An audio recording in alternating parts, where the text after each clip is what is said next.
The return of Mr. H this morning on Midnight's Edge in the Morning. Yay! Fight!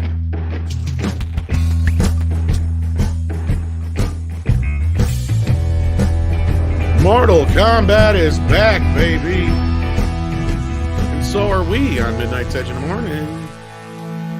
Good morning, good morning, good morning, good morning, good afternoon, good evening, whatever it is where you is. I want to thank you for being here with us. I didn't get any sleep last night, but for good reason. I hope many of you did get some sleep. If not, you stayed up watching Mortal Kombat like I did. But we have a special guest with us this morning. Mr. H is back. How you doing?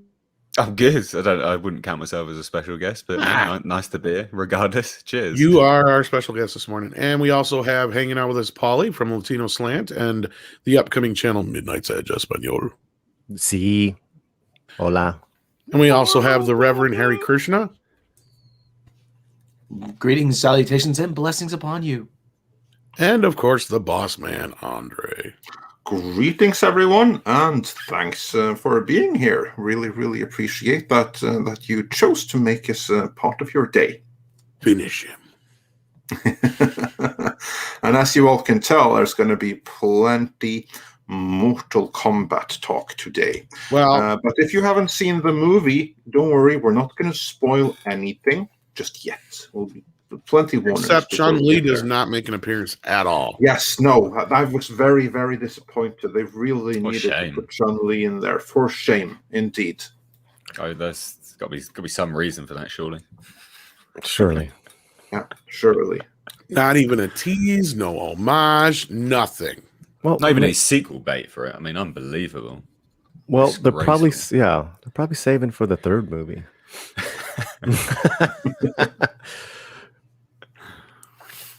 Retro Amateur says, no Chun-Li, pass. Yeah, I think we all should have took that advice. No, I'm just kidding. We'll get into what we feel about that very soon.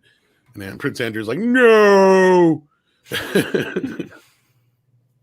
And John Apocalypse asks, the question of the hour, is the Mortal Kombat movie worth waiting to see in theaters? We'll get to that.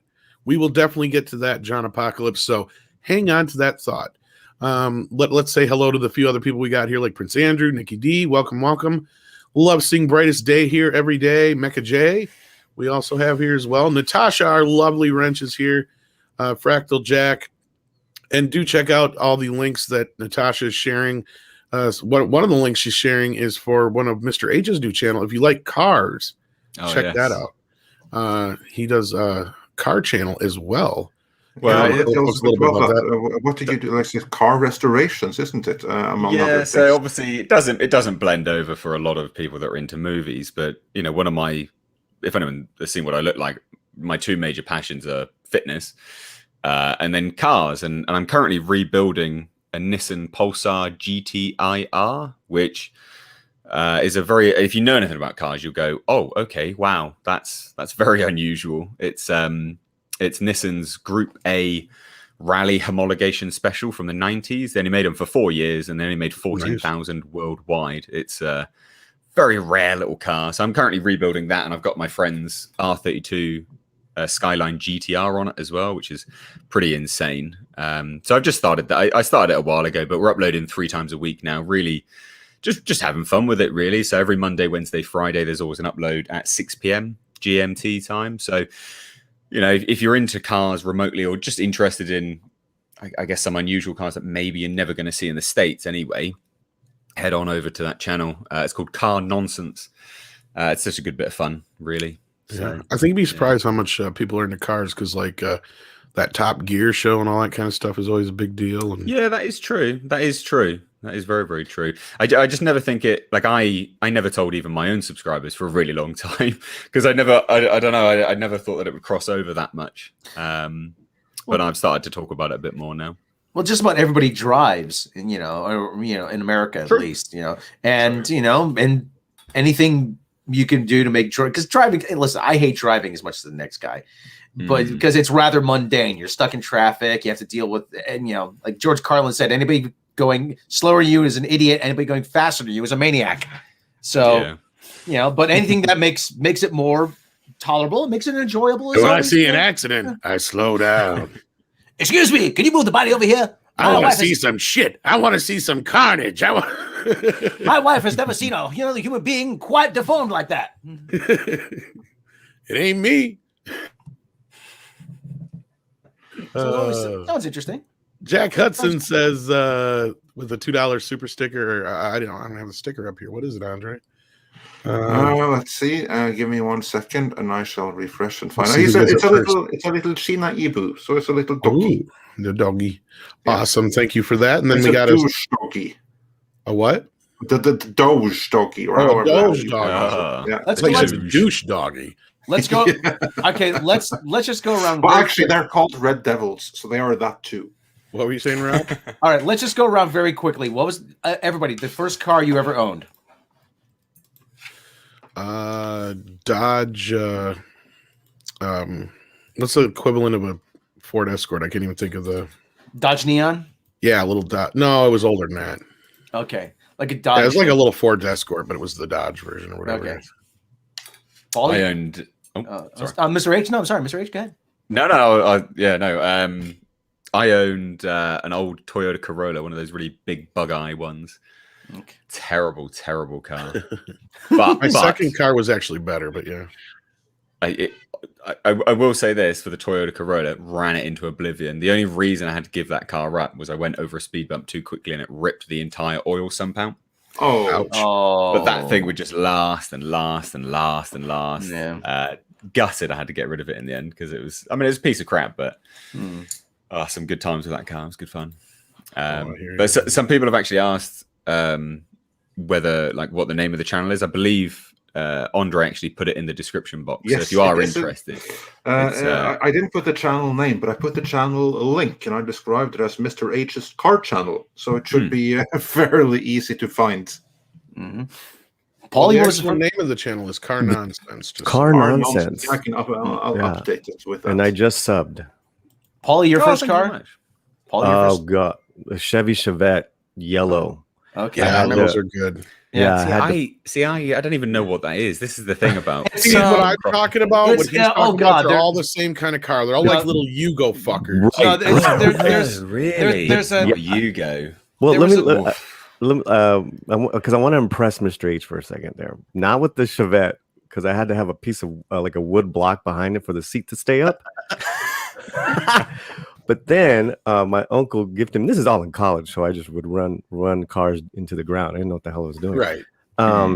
It was just because I wasn't into cars. But for some weird reason, my uncle gifted me his '65 Ford Falcon. Oh God, Mr. H, I loved that damn car. These are not cars. Again, this is what I mean. The difference between from across the pond.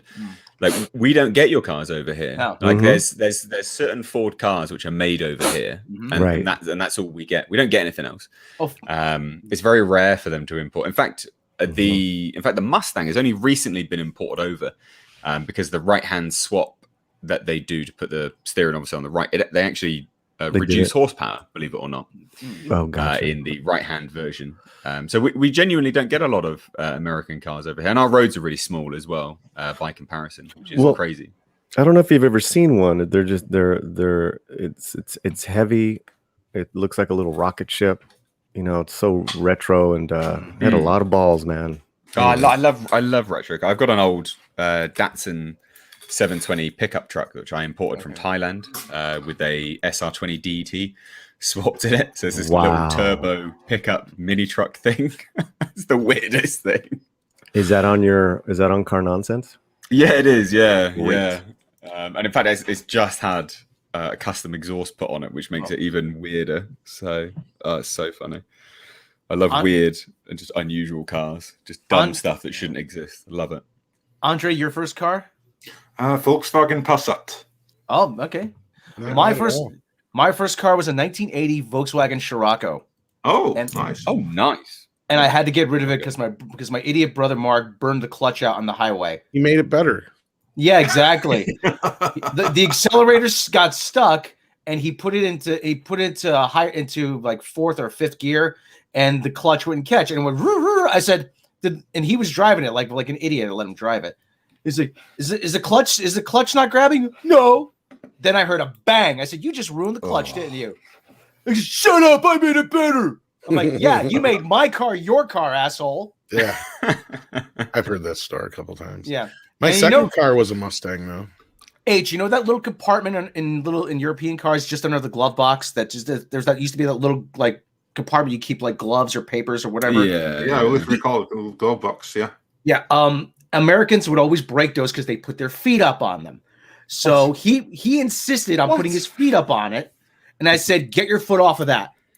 Shut up! Get your foot off of that. Why? I said, because it's the only thing in this car that's not broken, and you're going to break it. Now get your fucking foot off of that. So he took his foot off of it, and then a couple minutes later, he put it back up. Get your foot off of that. Sure enough, we hit a pothole. He broke it. I said, you see, you weren't going to be happy until you broke it. Oh, shut up. I made it better. Oh, my God. No, you got a footrest. Wow, with friends like these, who needs? This is why we're working on a series called My Brother Dave. It's just basically an amalgam of all of Rob's brother stories. Bitching about his brother. Yeah. Oh, there's no shortage of stories. Oh, there's no shortage at all. And then Michael Gonzalez says, speaking of Rob, waiting for the Axel Braun Asian female pudding wrestling parody, Immortal Contact, with plenty of oomph sound effects from the Immortal song. Too soon? Not at all. I think Rob would probably rather watch that because he's the only one here who didn't watch Mortal Kombat.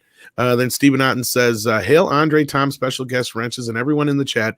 There's a rumor that there's a new Mortal Kombat movie. Anything to the rumors? Yeah, it's true, and there's no Chun-Li in it. So I'm very disappointed. Very disappointed. Don't give out those spoilers, man. Godzilla isn't in it either. That's the other thing. I thought Godzilla would be there, and My Little Pony. And Rocky. I thought Rocky. You're thinking of the Revenge of Shinobi. That's where Godzilla was.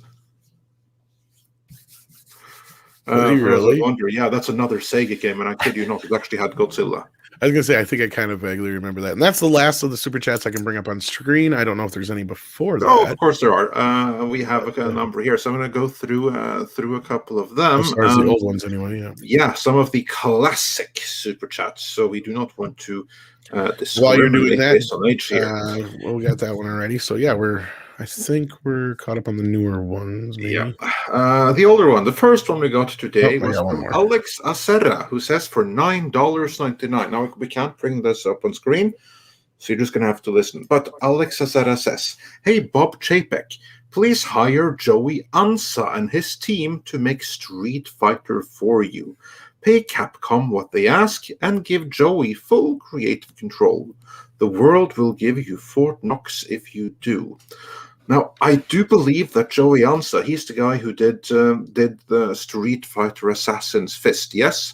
If so, I wholeheartedly agree, because that's fantastic. Have any of you seen Street Fighter Assassin's Fist? No, is this a project? Yeah, is it a fan thing? Because I never heard of it. It started out as a fan thing. It was like crowdfunded and everything like that. Okay. But then it turned out so good that some external investors stepped in and said, cancel that whole funding thing. We'll fund you. And it turned out so good that Capcom even endorsed it as, this is like an official installment in like the Street Fighter franchise. So it's one of the best fan productions ever made, and it's incredible. If you haven't seen it, look for it. Street Fighter Assassin's Fist. You can thank me later. I'll have to check that out. Yeah, it's 10 times better than any Street Fighter movie. We talked about that before, Tom. Yeah. Did we? Yeah. All I remember is that Nick Cage movie that's like Mortal Kombat you always talk about. Ninjutsu. You know what? I did not mention Nick Cage or Jiu-Jitsu, but Jiu-Jitsu, yeah. Everyone needs to watch that movie. It is Mortal Kombat on crack. With a Predator. Well, it's got Tony Jaa. That's about it. I mean, the concept sounds like it would kick ass, but I've never seen it, and from what I heard from the boys, Yeah. Pretty bad. Basically, the concept is Mortal Kombat meets Predator. Yeah. What's this? Sorry, is this that jiu-jitsu thing? Yeah, jiu-jitsu. Oh, no, that's awful. I've reviewed it. It's that film is so bad it's not even funny. Like it's actually just awful. It's horrendous. What was the name of the?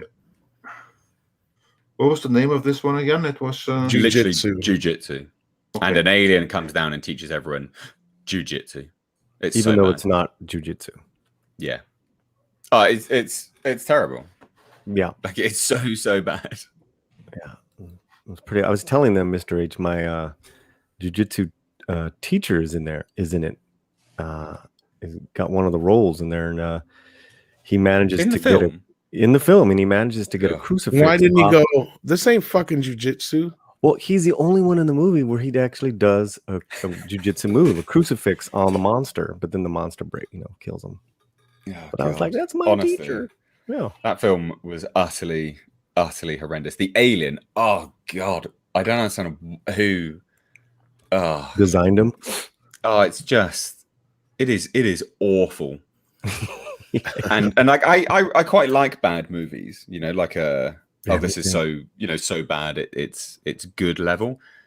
It was very difficult to recommend, but I also sort of wanted to recommend it, but also sort of not. Just for people to watch it out of curiosity, I guess, like morbid curiosity. But it's not anyone watching this, guys. Don't watch it. Like it's not. Even with beer, I think you would struggle. Like, it's not that good.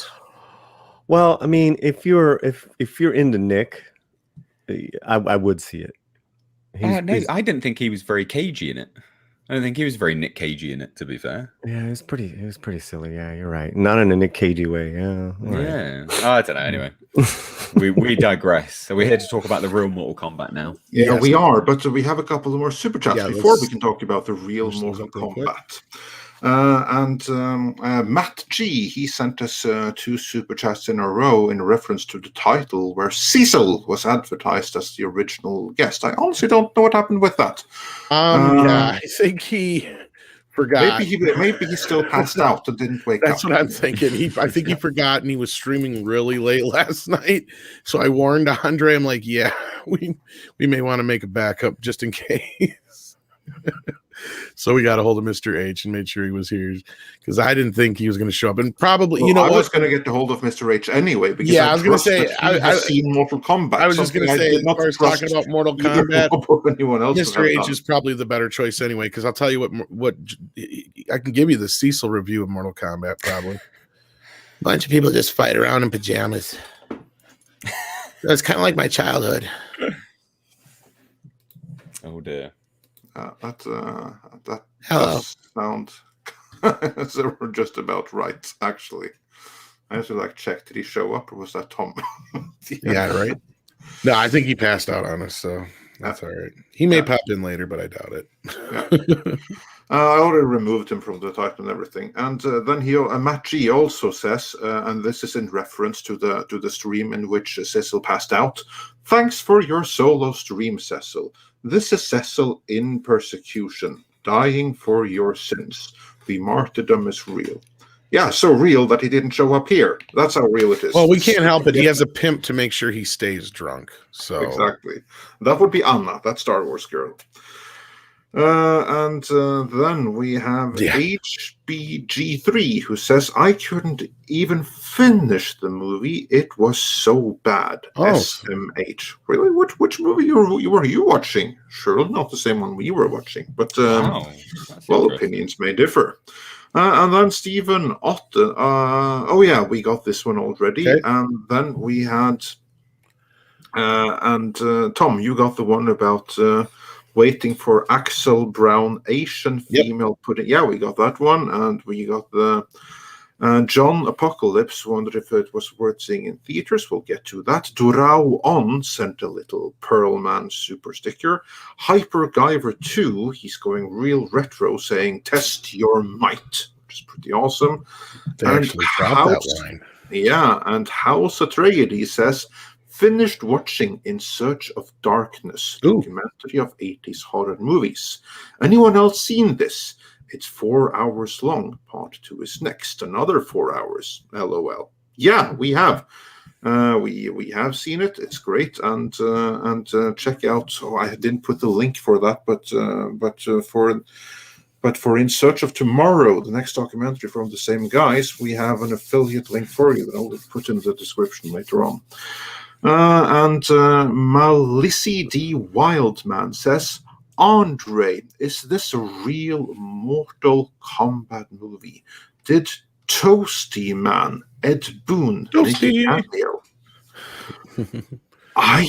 We'll have to wait for the spoilers. Yeah, we'll wait. Yeah, we'll get into that in the spoilers. We'll get to that into that in the spoilers. We'll do that. And with that, we have a couple more, but we're mostly caught up now. So, and actually, we're going to do the ones that were relevant to what we were talking about just now.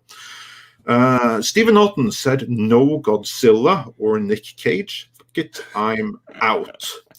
And Rob Bass says, "Mortal Kombat was okay for me, but it wasn't woke."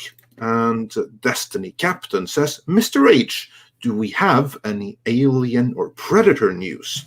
Now, of course, as you all, well, if you don't know, you should know that of all of us here on the panel, the resident specialist in Alien and Predator and all related matters is Mr. H Reviews. What's going on in the world of Alien and Predator, respectively? Well, I guess some interesting things with Predator. The original writers are suing Disney and being sued back, which is a very interesting suit because Disney were the ones which set the precedent for public domain copyright. Basically, they were the ones which extended it because they didn't want to lose sight of Mickey Mouse. So in terms of fighting copyright law and, you know, things being in their favor, it tends to look quite positive on Disney, but there's also quite a large precedent already set by the standards of which the writers are trying to get their original copyright back. So it's almost a David versus Goliath situation. I mean, it is a David versus Goliath situation, but not as clear cut as people think, because a lot of people are like, Disney's just going to win. But I actually no, that's what I mean. That there is a large precedent to show that they actually have a large chance of losing this. So that's the main issue currently with Predator, but that will also halt. And anyone would have seen this. They've delayed the release of Predator comic books as well, because now this puts it in a sort of an arbitrary limbo. Much like Friday the 13th was for so long, basically. It also potentially will delay the Predator 5 movie, which they are actually currently location scouting for at this point in time. And they're due to start shooting in a couple of weeks' time. A couple of weeks' time is either end of May into June. I know that they pushed it back as well, and I think they had to push it back because of this potentially. But that will potentially delay them even starting that film, which is, you know, a lot of people will say rejoice, and a lot of people will say, oh, and that's a shame. To me, the ultimate situation here will be that the writers will. I want them to get the rights back, even if they're just going to sell it on. I don't care personally. I just want it away from Disney, because the writers have never shown any disdain for their product. They've never shown any hatred for what they created. They've just come along now and gone, oh, well, we're working within the bounds of the law. Let's get our rights back, which is perfectly fine, I think. In terms of Alien, no major news. Marvel have been producing the Aliens Marvel comics, and they're bad. They're real bad. Very lazy. They've been tracing NECA figures and things like this. I've been reviewing them on my channel. They're just bad, real lazy. Lots of member berries, lots of, oh, it's the Hadley's Carrier. It's like, oh God, seriously, come on now. Do you remember Hadley's Hope, guys? Do you remember? Like, God, sod off. Yeah, they're, you know, and as well, they're really cheaping out on what they're providing. So the Aliens comics, the most recent issue, cover to cover is something like 23 pages, but there's only 19 pages of actual content, and the story has barely progressed. So I don't know what they think that they're sort of selling there, but I wouldn't say 19 pages where some of the pages are just, you know, actual artwork, but not artwork because it's traced. I don't think that's a good deal. Maybe I'm too used to like trade paperbacks and things like that, but you know, like compilation stuff. I don't know, but yeah, real bad. No major news outside of that, ladies and gents. But yeah, watch this space for the Predator Disney lawsuit, because that's going to be very interesting, like really, really interesting. Yeah, I like that 35-year rule. It's one of the few things we have to combat the Mickey Mouse law. Yes, yeah, and I mean, I don't know if anyone saw the article, but the article, I can't remember whether it was a Deadline or a Hollywood Reporter article, one of the two. Their phrasing of this was just brown nosing Disney. It was horrendous. They literally said that the writers were what were they seeking to something like basically it was like seeking to take advantage of this loophole. And it's like, no, they're actually just working within the bounds of the law. I can't remember the phrasing. And it's like they're just doing this now because Disney just announced they're doing this with Predator. It was very strange and so very blatant as to what the motives behind the website that had produced that. I mean, it was a mainstream media pundit that had done it, but it was just disgraceful. You wouldn't say that James Cameron took advantage of the law. No, they kissed his ass. Yeah, exactly. When he got Terminator rights back, no, that's literally working within the bounds of the law, and it's exactly the same here. They just want to work within the bounds of the law, get the copyright back, and then if they want to sell it on, they want to sell it on. Who cares? But it seems everyone's against them, at least in mainstream media-wise, which is a shame, to be honest, because I didn't see anyone doing the same thing when other people have recently tried to get the rights back to things. It's a shame because there's even Gail Ann Hurd, isn't there? Gail Ann Hurd is trying to get the rights back to. Is it Terminator? I think she was trying to get the rights back to. Well, she's been involved with many things. I think that didn't she get it with James? She had a stake in Terminator. Yeah, I think she was trying to get that back. And you didn't see anyone, hating on her for that either. It's just a shame, but there you go. There's all my my news up to date on that stuff. Anyway, to what I know. But Predator 5, hopefully it doesn't get made because it does actually sound very, very bad. If anyone's a fan of Predator as a franchise and they understand the law, they will know that a 17-year-old, 19-year-old Comanche girl facing off against a Predator is. That's a shitty idea, and that's what Predator. That's a worse idea than Olivia Munn. Yeah, I mean, at least you can drool over Olivia Munn, I guess, legally. It's Disney. Oh my God. It's Disney. Are you really surprised they want to pit a 16-year-old girl? No, this was greenlit in the Fox days. Actually, it's been going for about 4 or 5 years now. Believe it or not.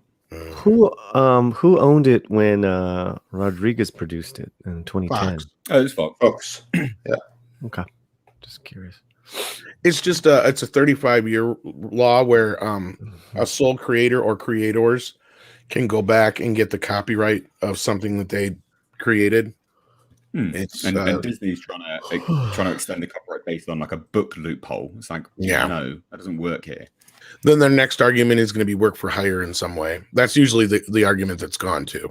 Yes. Yeah. But that's actually an argument which you guys can use if you ever want to read scripts out. Because obviously I've done a lot of script work on my channel, like reading scripts and things.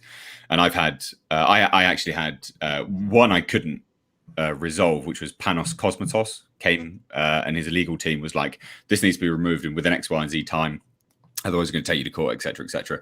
And I had to find out what sort of loophole they were working with to try and get their script back, because I thought it was a paid for script, so he didn't own it at that point, but he had actually owned the script, which meant I had no grounds to discuss it. But for you guys who ever want to cover any scripts, you can actually use that as a defense, believe it or not. This summer, they're traveling through the galaxy to find the right prey. And then somebody dumped it right on their door. 3 predators and a baby. You missed the stork. The stork's got to be there somewhere as well. Yeah, the stork is the alien. Ah, see. On another note, I can't move my mouse. My dog is sitting on my damn cord. Oh, I thought maybe your batteries died. I'm like, I hate it when that happens. No, my dog literally sat on my cord. I'm like, get off. And also, on another note, maybe we should start getting into some Mortal Kombat let's do that discussion. Sorry, guys. No. Before we get into that, I want to hear what's all your history with Mortal Kombat, Mr. H. How far do you and Mortal Kombat go back, and what does the franchise mean to you? No, I mean, I'm literally just a casual gamer with Mortal Kombat. I've dipped in and out of the franchise for years and years and years. So in terms of like what it means to me, I understand it on a very rudimentary level, but like I've looked into the lore in terms of trying to review the movie and going into this film just to try and see what they had covered and things like this. But it doesn't mean a great deal to me. Like I liked it in the same way that I liked playing Tekken. You know, I'm not comparing it to Tekken, FYI, but I liked it in the same way that I liked playing Tekken. It was just an enjoyable game for me. I was never like a mega fan. I just found, it was cool. Someone I picked up and played, and that was about it for me. Yeah. All right. Cool. Is Rob here, or has he checked out? I'm here. What does Mortal Kombat mean to you? Played it, didn't like it very much, but I do have a sort of a history of Mortal Kombat. The senator from my state is the one that was holding all the hearings in Congress about Mortal Kombat, and I gladly voted against him. Oh, was that when they were trying to like remove it or something like that? Yeah. God, Yeah, when they tried to cancel it, basically. Back in the mid to early 90s, yeah. Yeah, like prehistoric 90s cancellation attempt. Didn't work out too well. I was going to say, outside, when it comes to video game culture, in history, the annals of history, right behind Pac-Man and Donkey Kong lies Mortal Kombat. I can't think of a game that was bigger in the 90s. I can't think of a game that probably sold more consoles in the 90s. And as you guys just said, I can't think of a game that was more controversial than Mortal Kombat ever, period. Hands down. It was Grand Theft Auto before Grand Theft Auto. And you would have thought that, kids were out there killing people because of this game, the way that the media was treating it. It was just crazy. Well, it's the easiest campaign tactic. Run against sin. Oh my God! Will someone think of the children? And speaking of campaigns, Mortal Kombat 2 probably had one of the most successful video game campaigns of all time. Probably outside of Mario, for what was it, Mario 3 or 2, whichever one it was. I mean, it's probably right behind there as far as video game sales too. I'm willing to bet the original Mortal Kombat or Mortal Kombat 2 are right up there. I don't have the numbers in front of me, but again, I was right there alive in the thick of this shit. Came out right at the time, perfect for me. I was 12 years old when the game came out. I mean, it was everything, everywhere. It was Mortal Kombat.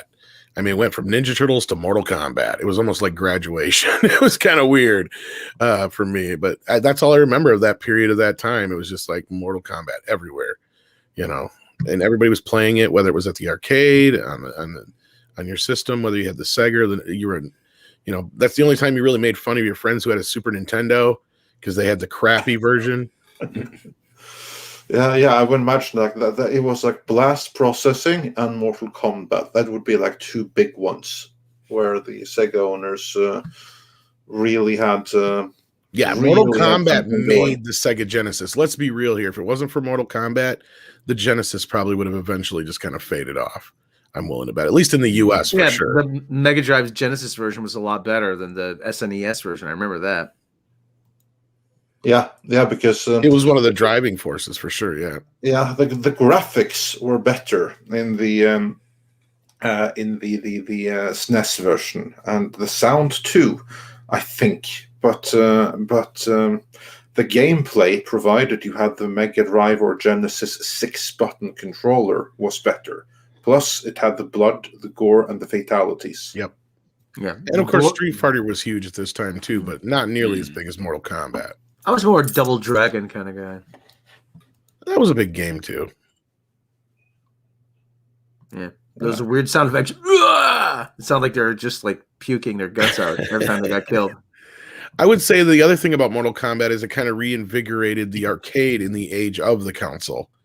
Because that's when I remember a lot of people playing in the arcades as well. When arcades were kind of dying out because everybody already had it all at home. They didn't need to go to the arcade to play. True. Yeah, very, very good points. But yeah, so I saw the original movie opening day, missed the first 10 minutes. The usher was nice enough to let us stay and watch the first 10 minutes again so we could actually see it. We ended up staying through the whole movie. So I saw it twice on opening day, technically. Anyway, Paulie. Yeah, what did Mortal Kombat mean to you? That's amazing.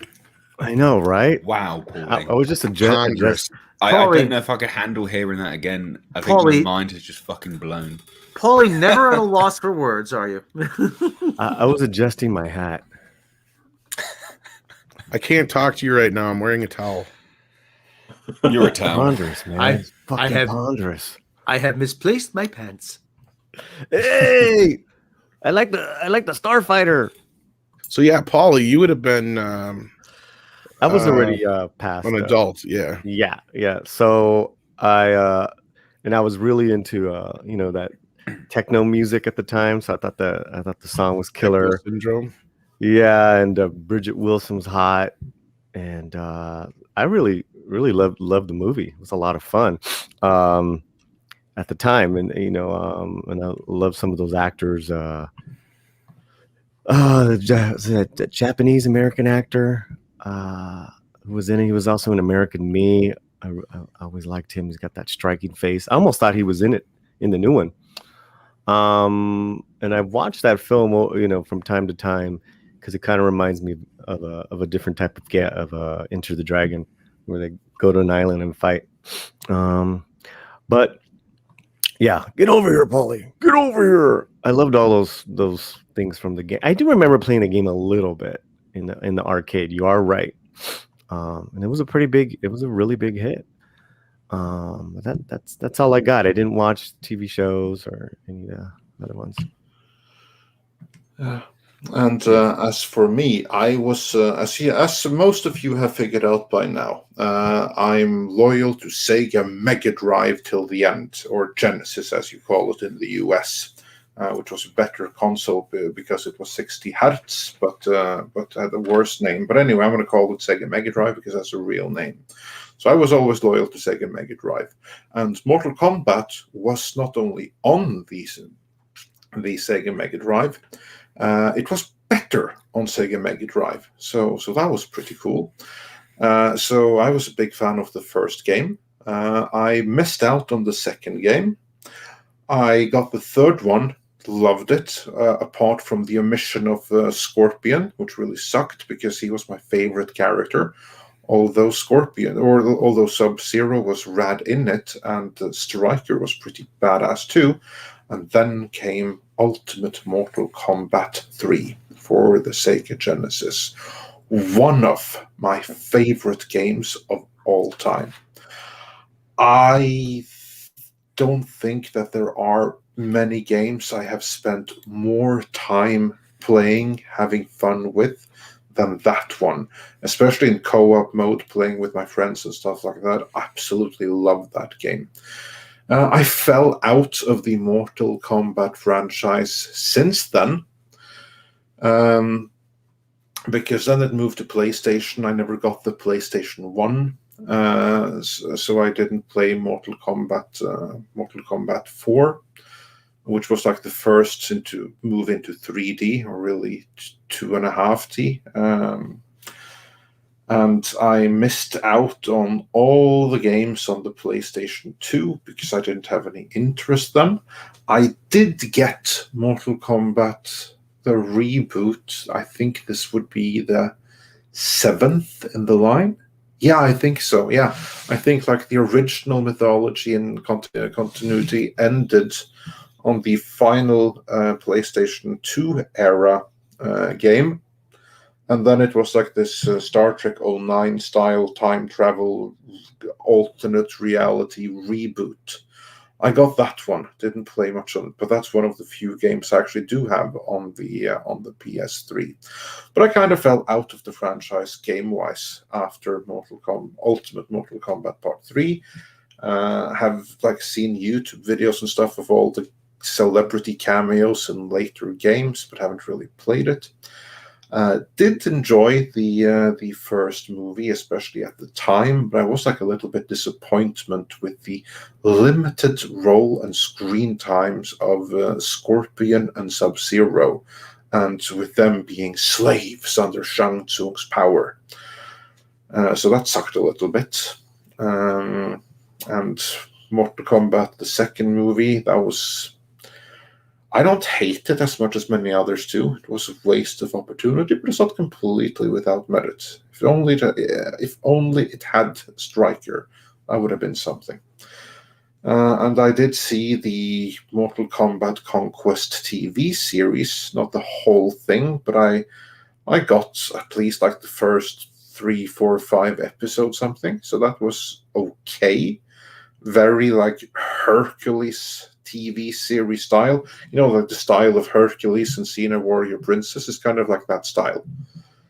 And yeah, I didn't love it. Completely fell out of it. And then most recently, last year, I saw the animated movie Mortal Kombat Scorpion's Revenge or something, and that was amazing. And ever since I saw the trailer for this one, I've been really excited for it. So outside of Dune, this is honestly the movie of 2021 I've been the most excited for. Yeah, I was very excited for this as well. I think the trailer dropped, and I was one of those people that was like, I think this is going to end up being pretty crap. And then the trailer dropped, and I was like, wow, this actually looks far better than it has any right being at this point. So what have they done? This actually looks pretty good. Well, what's your history with the franchise? I don't think you got to really say. Yeah, I already said it. You stood with the games, but not with the movies. How are you with the movies? I've watched them. I've perused them, but again, not being a huge. They're just guilty pleasures, basically. They're sort of perused to guilty pleasure levels. But yeah, no. This are we going to do our opinions on this? Are we going to? Yeah, sure. But first, let's continue with how excited you were going in. Then we can get into opinions.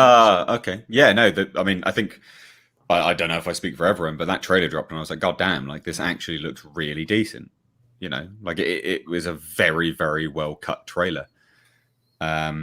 Which is crazy to say in this day and age, that you have to applaud someone who's edited a trailer together, but most trailers are garbage in this day and age. They really are, and they did a fantastic job editing that trailer together. But it did actually look really, really good. I don't know, it built the hype for me anyway. Personally, as someone who was pretty against it, because I just thought, oh god, Mortal Kombat. You heard some bits and pieces about it, and then you sort of think, oh, Mortal Kombat movie, that's gonna it's gonna be garbage in 2021 or whatever 2020. You always think these things are gonna be terrible anyway. And then the trailer dropped, and I was like, all right then, this actually has me really excited. I was very, very excited. For me, it was Godzilla vs Kong and this, and then obviously June. These were my most excited. Sort of looking forward to anticipated films of this year. Awesome. All right. Well, Andre, where do you want to begin with this thing? Oh, let's begin with Mr. H. You said you were really excited going in after being anxious to begin with. So, what did you think? General impressions. Were you pleased with it? And is this a movie that you would recommend seeing at home or in theaters? Well, so I've I don't know, about 10 minutes ago managed to release my review as well, and the title of that review says it all, right? It's a bad film that I really, really enjoyed. I had a really good time with this film. Like I laughed out loud in moments. I thought it was like I had a really, really good time with this film, but I still know it's a bad film. And I would still massively recommend it just because I genuinely had a great time with it. So as a film, like I'm entertained by it. But then, it does so much right, but it also does so much wrong as well. It's a really difficult film to sort of narrow down, because everything that's wrong with it should make you hate the film.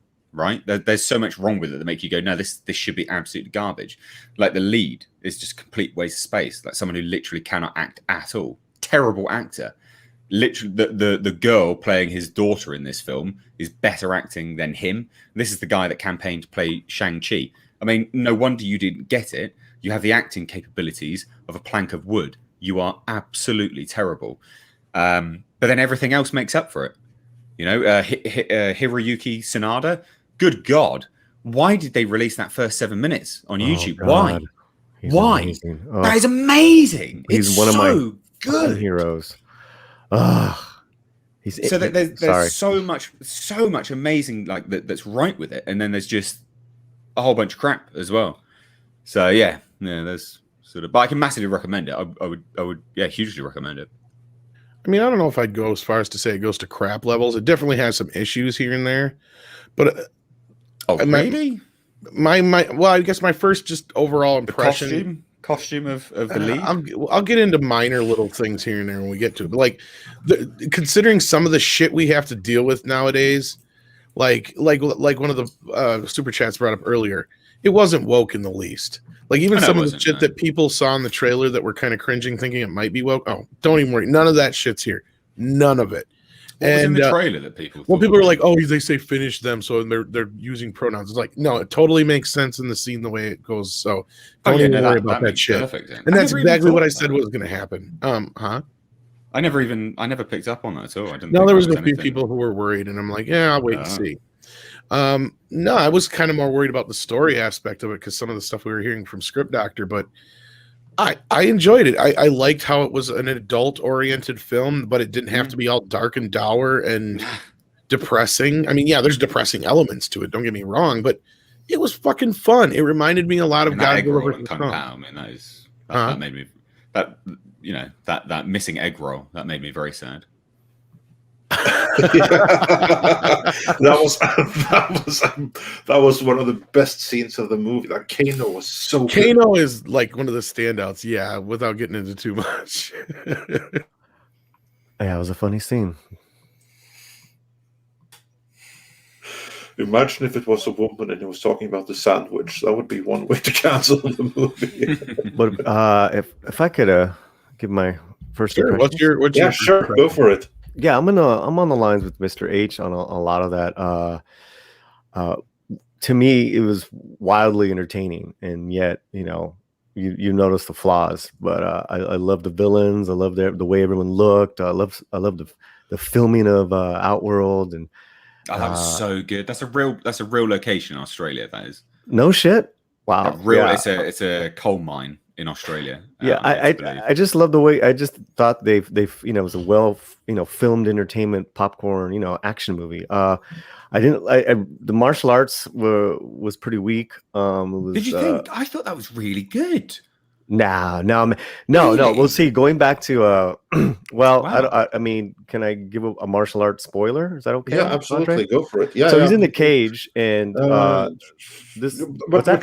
try to keep it to the martial arts specifically, and without giving yourself. I'm going to get real specific. But technically to the Yeah. So and the lead is just he says so bad. He's especially when they have to act like it's a quiet scene with the daughter. You're just like cringe.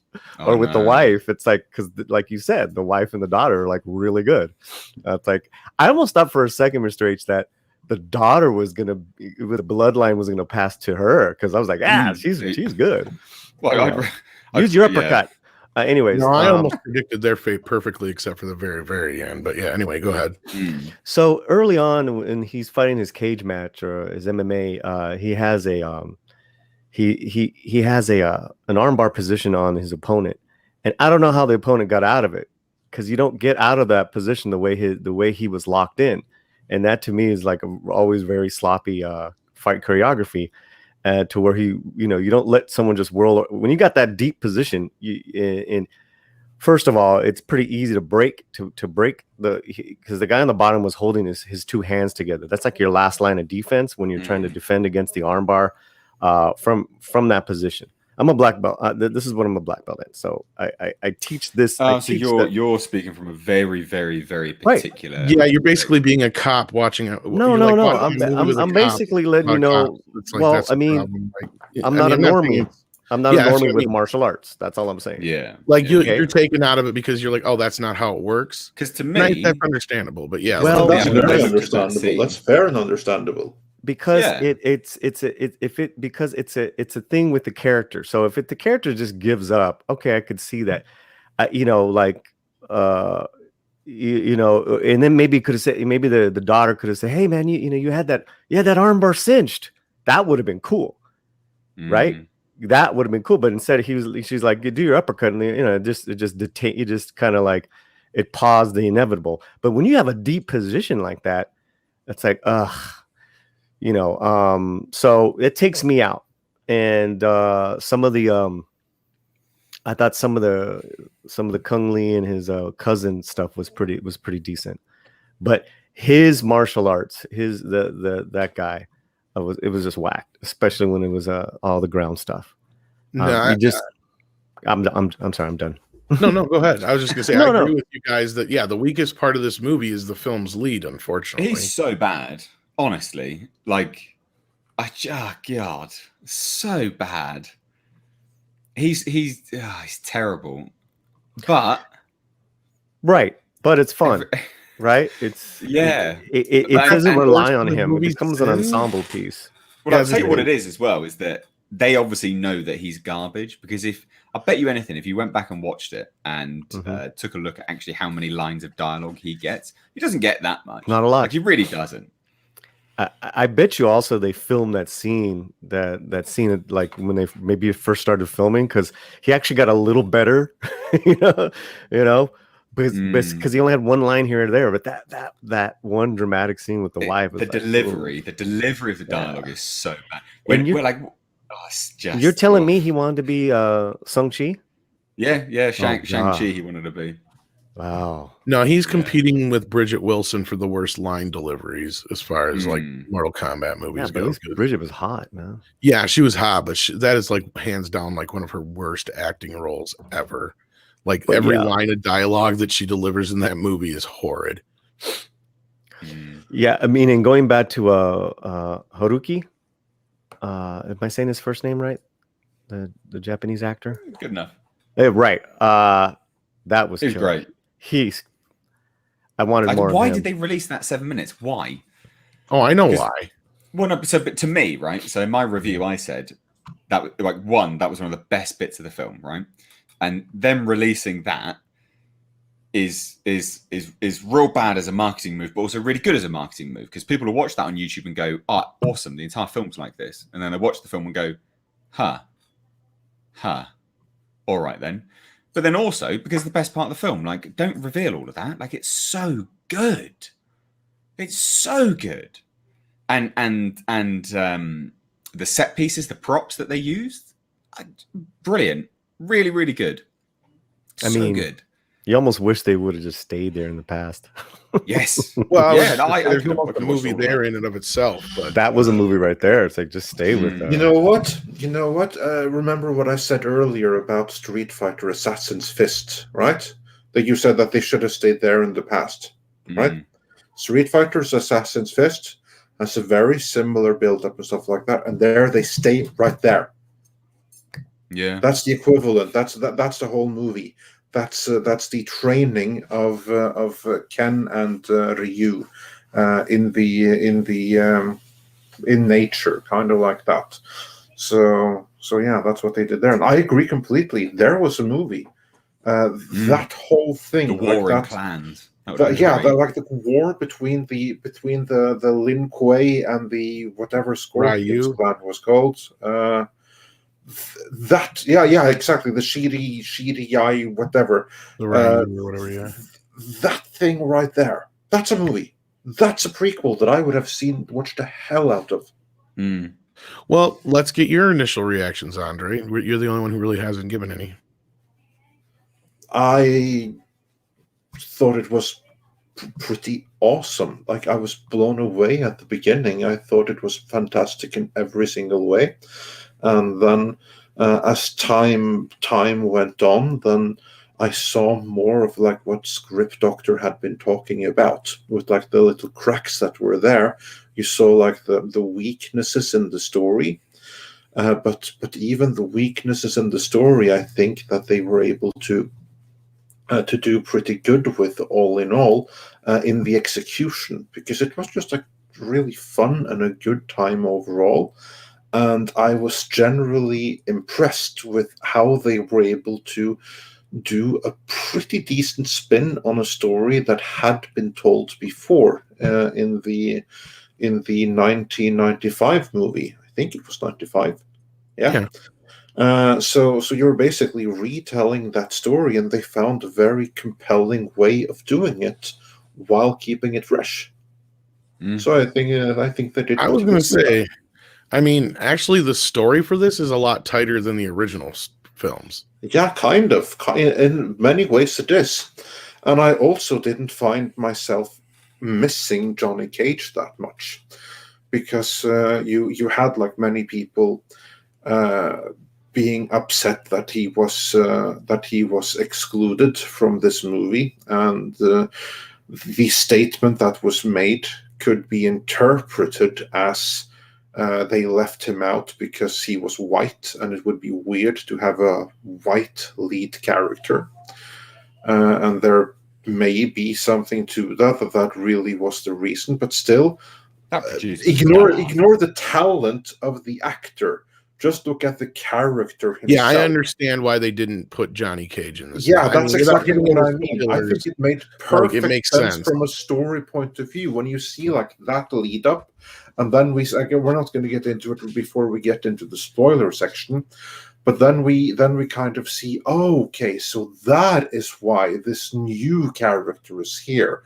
The moment that I realized, oh shit, that's who he is, then I was like, okay, I'm good now. This is okay. Fine, the actor sucks, but the character makes complete sense. Yeah, without getting into spoilers, I think it needs to be said, this movie sets up a lot of stuff for future films, but it also does a really decent job of being pretty self-contained at the same time.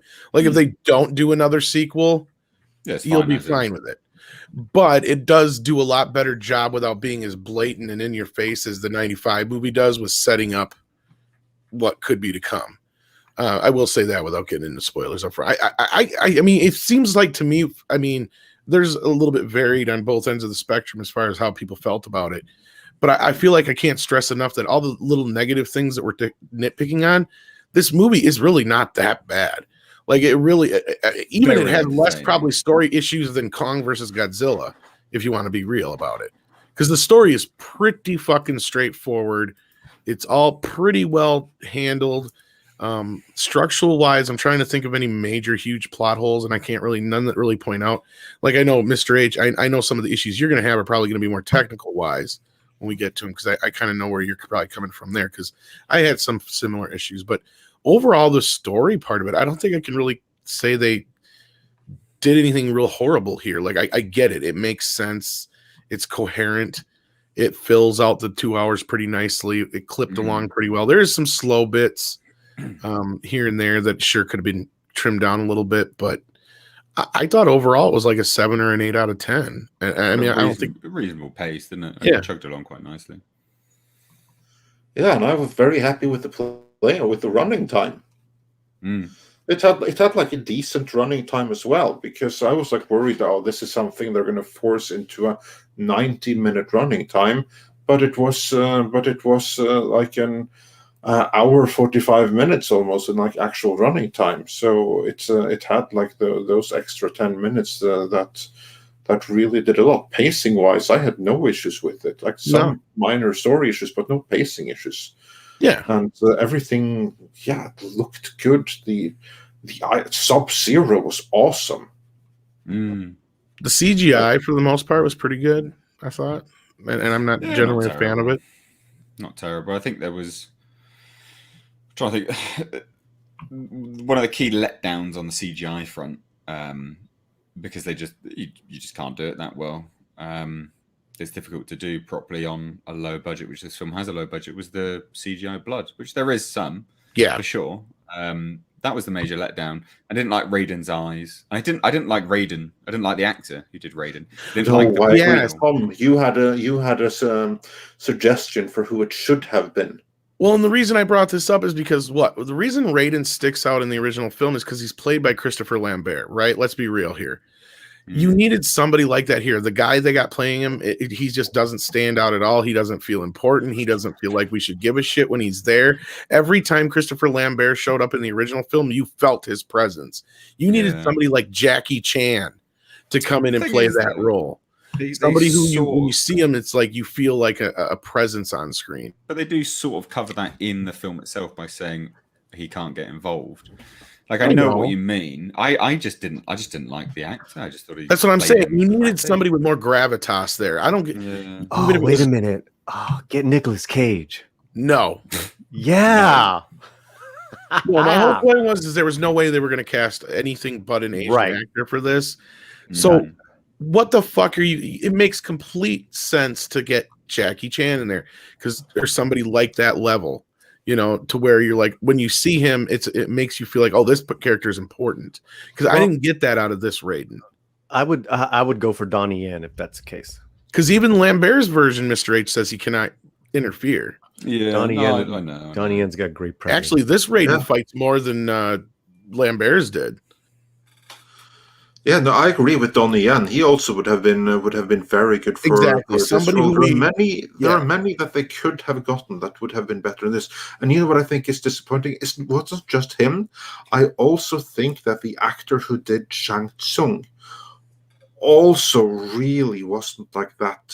Not the proper casting. Yeah, no. So the two of them, and that's actually a big shame because the two of them, Shang Tsung and Raiden, they needed to have. I think would have helped the movie if they had like a kind of like Magneto and Mr. X kind of chemistry between them. You needed to have like two proper actors to really Ken Watanabe would have been the perfect Shang Tsung. Probably. Yeah, he would have been great, or even better yet, you could have gotten back. I would not have minded if they had brought back Kari Hiryuka Tagawa. You're not wrong there, yeah. That's that actor. How fantastic would he not have been in that? Right. What was he not available? If I had been the casting director, I would have been like, okay, you know what? They brought back Judi Dench for M in a completely separate thing. Kari Hiryuka Tagawa, he was so perfect. He was just bring him back again, because that was a thing that the casting in the '95 movie was so spot on. Some of those roles, like Liu Kang and Shang Tsung in particular, for those two, that's, to me at least, of course opinions may vary, but to me, the new guys, as good as they were, they just didn't measure up. I did like the new Liu Kang. I did like the new Kano. Mm-hmm. I mean, to me, I thought they were just as good as the original. But Kano was amazing.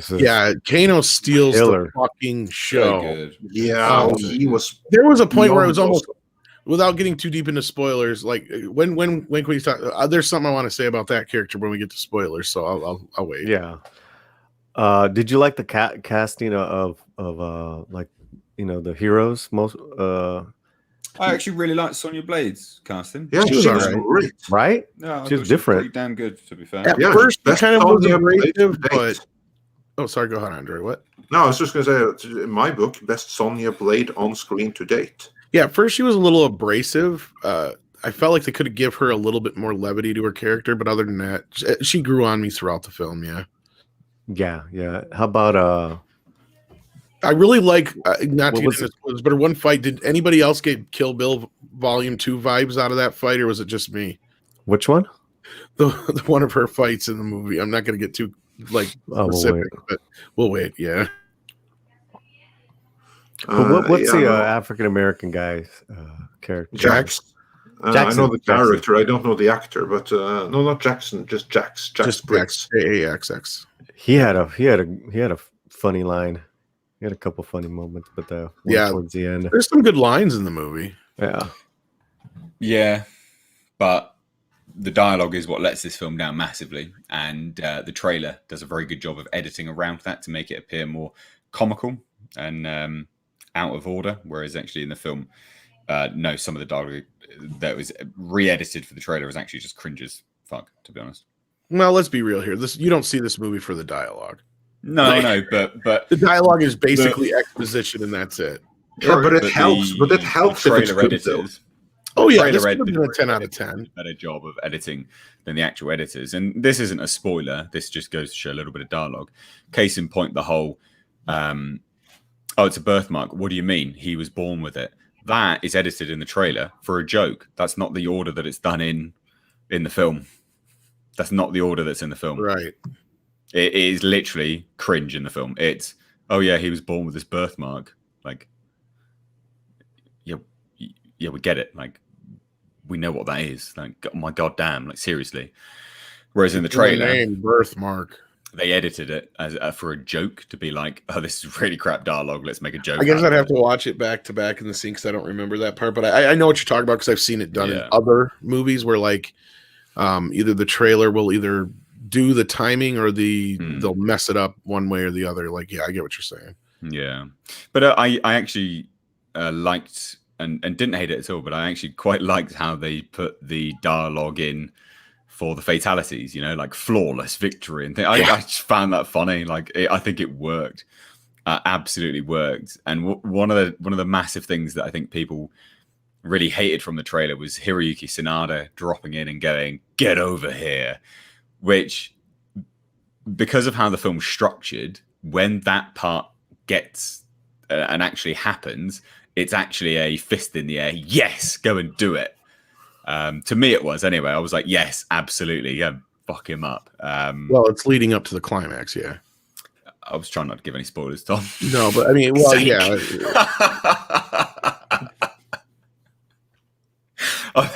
I'm here being ultra cautious, Tom. True. I just fucked that up. But you know what? We've been here for an hour, and there's people who are been giving away spoilers in the chat. By the way, yeah. Okay, let's get into spoil. But before that, I want to catch up on some super chats. Updated thumbnail for the title of the video. There may even be a super chat to spoil the thing or two. Into spoilers. So that's the plan right now. We're going to go through the classic super chats that we can't bring up on screen. Things will be different here. HyperGyver2 says Frosty, and Oliver Klosov, he sent us unicorn super stickers. Thanks for that. Chas Farno says Willy's Wonderland was pretty entertaining. Nick Cage. That's great. Christian Cora. Oh yeah, sorry. What was that, Mr. H? That's great. Willy's Wonderland's a great film. I reviewed that on my channel. It's fantastic. Massively recommend. So good. Can I interrupt for 2 seconds? Because I know you'll find this interesting, Andre. We already have some ratings by demographic for Mortal Kombat. It's actually rating very, very well among the audience. 32% of the audience, is the biggest chunk, is already given it 10 out of 10 on IMDb. Wow. It's actually tracking better with females than males by over 2 or 3%. What? Yep. That's interesting. How the hell did that happen? I'm not saying there's anything wrong with it. I'm just like surprised. Well, the lead is a good-looking guy. There's that, and it does have a strong female lead as well. He's beefcakey, Well, not just that, but Sonya Blade is a well-known character. Chicks don't care about that. They do too, more than you'd think, actually. All right, I'm just saying, like, you tell me those numbers, I'm thinking it's because of the dudes with their shirts. Not only that, guess what? This movie has some fifis in it. My God! All right, you're right, Tom. Yeah, it does. Women it has something for everyone. It does, very much so. Even little kids, even who shouldn't be watching it. If I'd have saw this when I was 12 with this game, oh man, this would have been like fucking candy for me, man. Holy shit! I wish I had this movie when I was 12. Yeah, my God, me too. Like this is. I will say that I was very when I saw the original Mortal Kombat movie, I was very happy with how Scorpion and Sub-Zero looked, and same with Reptile, because I really find like the simplicity of their colored ninja outfits appealing. So I would have thought that their modern day makeover of their costumes was too much. But beyond that, this is the Mortal Kombat movie that I wanted the whole time. I have a feeling this is going to be another movie we're going to see a big separation on audience and critics, because the critics are giving it it's rating at a 53% right now on the tomato. Oh, I can't have anything good. Well, of course. there is that Deadline review up or something like that saying it's nostalgic for, even though it's bloody and gory. It's not. Let me find it. I'll get it to you. Yeah, but anyway, while you're looking for that, continue on with the super chats. Yes, the super chats we have, because I just updated the thumbnail and the description in the meantime here. So I'm just going to get back to the super chats. It's not going to take long, I promise. Then we have Cristian Coralejo, who said for $5, Instead of Alien or Predator, Disney should make movies based on their old extraterrestrial ride if they want to do edgy sci-fi. No franchise is ruined. Indeed. They could also consider remaking The Black Hole. If there ever was a movie that screamed for a remake, it was that one. Imagine having there's so many directors that could do that one. But basically that basic story, those robots, but do it freaking today with modern technology and with a suitable director for it. Like the guy who did Tron Legacy, have him do a remake of the Black Hole. That would be freaking fantastic.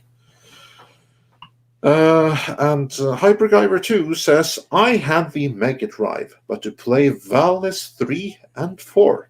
Yeah, I'm not familiar with those myself, but I hope you enjoyed them. I trust that you did. Oddsboard is in the chat and says, kind of can't wait to see this movie. Hail all. And John Apocalypse says, Godzilla vs. Kong, Nobody, and now Mortal Kombat. 3 films to see in May. And the DCV Titan, he has a quote here. Liu Kang says, if you're the Asian god of thunder, how come you're white? Monk. Liu, you can't just ask gods why they're white. I have no idea where that quote is from, but I always thought that was very weird with the casting of Christophe Lambert myself. I will admit. Well, it was almost weirder than that, Andre, because I'm sure you know who they originally wanted. Actually, no, I don't. Yeah, Sean Connery. Sean Connery. Yes. Oh my god. They wanted Sean Connery originally. I mean, he was big still then. Yeah. He's like, I'd rather play golf. Yeah. That was his answer. Terrible. So then they went to Christopher Lambert. And my favorite story there is actually not favorite, but like frustrating one is the casting of Sonya Blade. Tom, you already know this, but anyone else here who knows who was the original cast choice for Sonya Blade, who even was cast early on and went through 2 months of training and then broke her wrist just as filming was about to begin and had to be recast in the last possible moment with someone who happened to be free and could jump on at 48 hours notice. Who was the original choice? For this one or not in the 90s? No, for the 95. original, for the 95 one. Winona Ryder. No. Mr. H, any guesses? Oh, I got no idea, mate. None. Tom, you have the answer. One Cameron Diaz, fresh off the mask. Ooh. Wow. Yeah, because this was a New Line Cinema Did not know movie. that. And she had just done Mask for New Line Cinema, and she had floored everyone there. So when they came to looking for casting, everyone was in agreement, from the director to the producer to the New Line board and everything. This was one of the few things that they were all universally agreed on. They had fights over every other role. You know, like this massive thing. Like the guy who played Liu Kang, he had to go through, I don't know, like 15 or something. Well, originally New Line wanted Ernie Reyes Jr., who played Kino in Ninja Turtles 2, who also had a history because he was also in Red Sonja and Enter the Dragon or something like that, or Return of the Dragon, I mean. Something good, like that. really Again, good there were multiple people, and so that they were looking at for every single role. And the only point I'm making is that there was one exception. There was one person that they all wanted from the get-go, and that was Cameron Diaz for Sonya Blade. This was like, no argues there. We get her, and they got her. They trained her for 2 months. She had martial arts training, and then she broke her wrist, and this was like days before filming was about to begin. And then I think it was like Happy Madison or Happy Gilmore or something like that had just finished filming. It was Billy Madison, yeah. Billy Madison, yeah, that was the title of it. And then she was able to step in on short notice. And then they tried to do some marketing bullshit about, she was the one that we wanted the whole time, but then Billy Madison got in the way.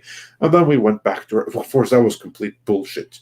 She was she was available and she was sufficiently hot, and that's why she got cast. The only reason I kind of half-ass believe that story, and I don't believe it totally, is because they were trying to make Bridget Wilson like the it girl at that time, and then Cameron Diaz just became the it girl.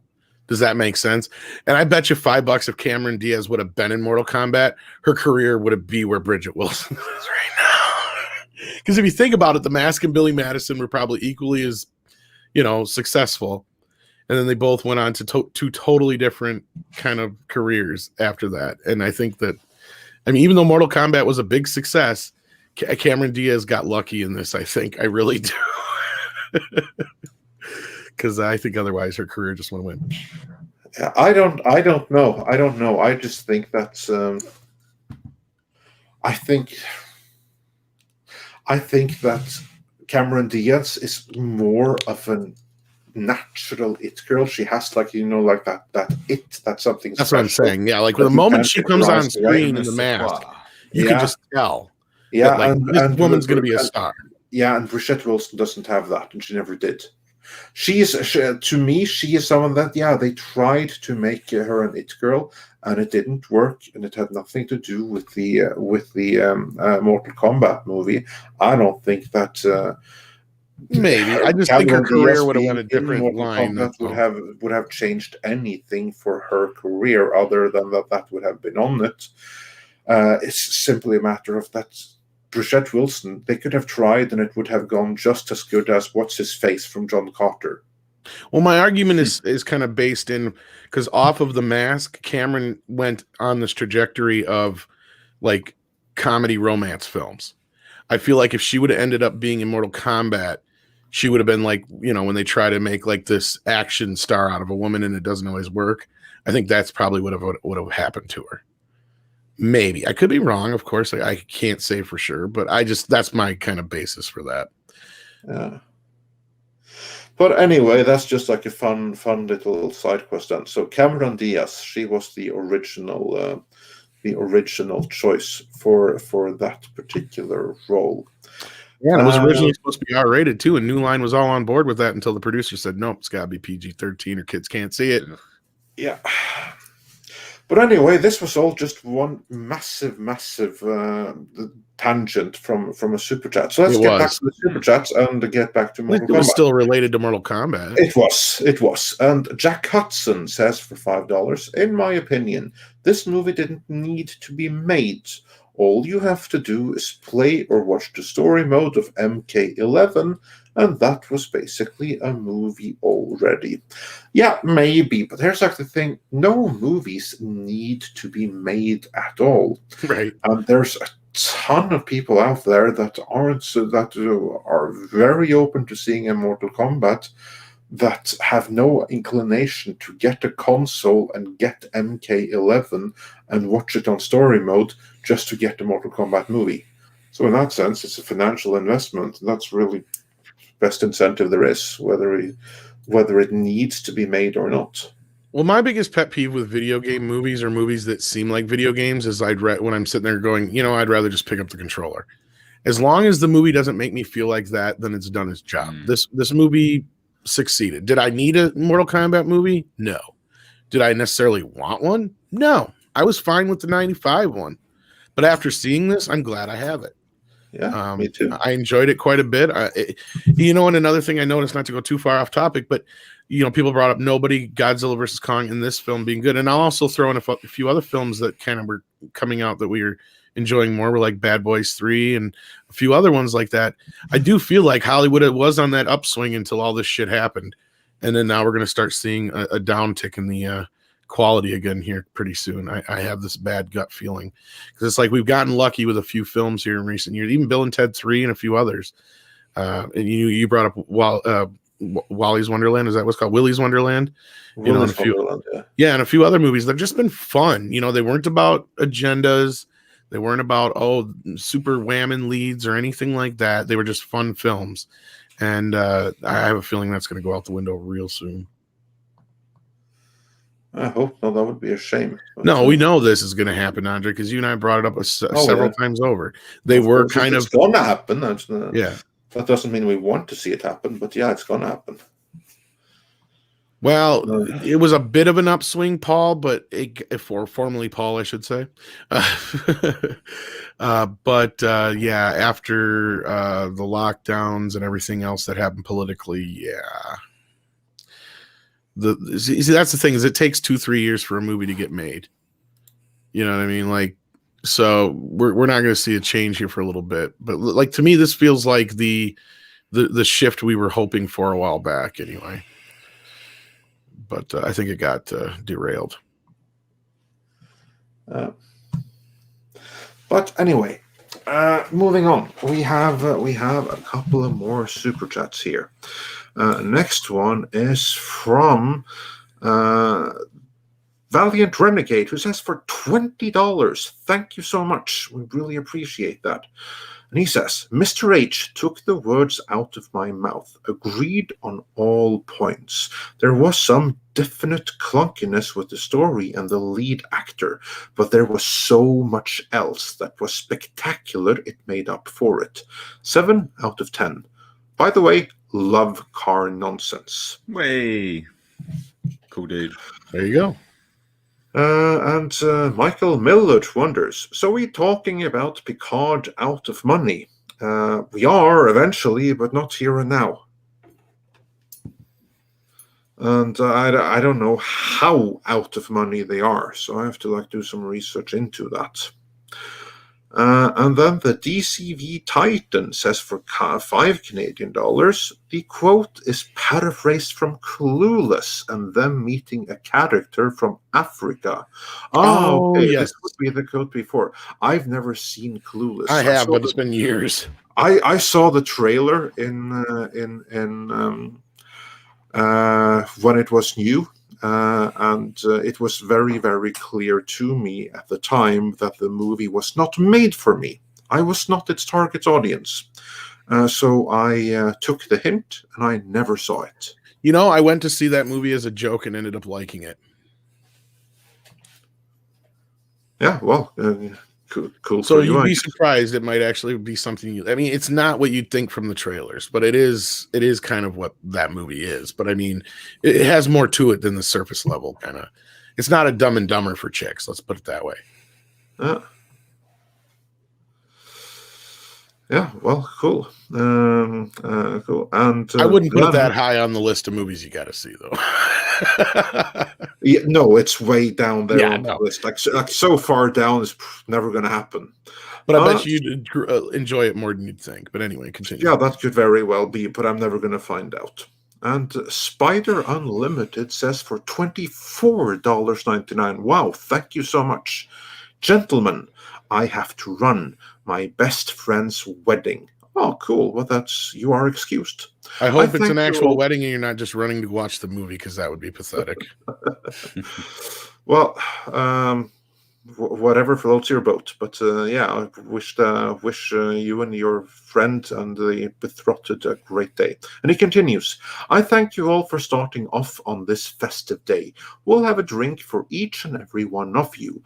I'll be dancing in white squares thanks to Emperor Cuomo and the PC police.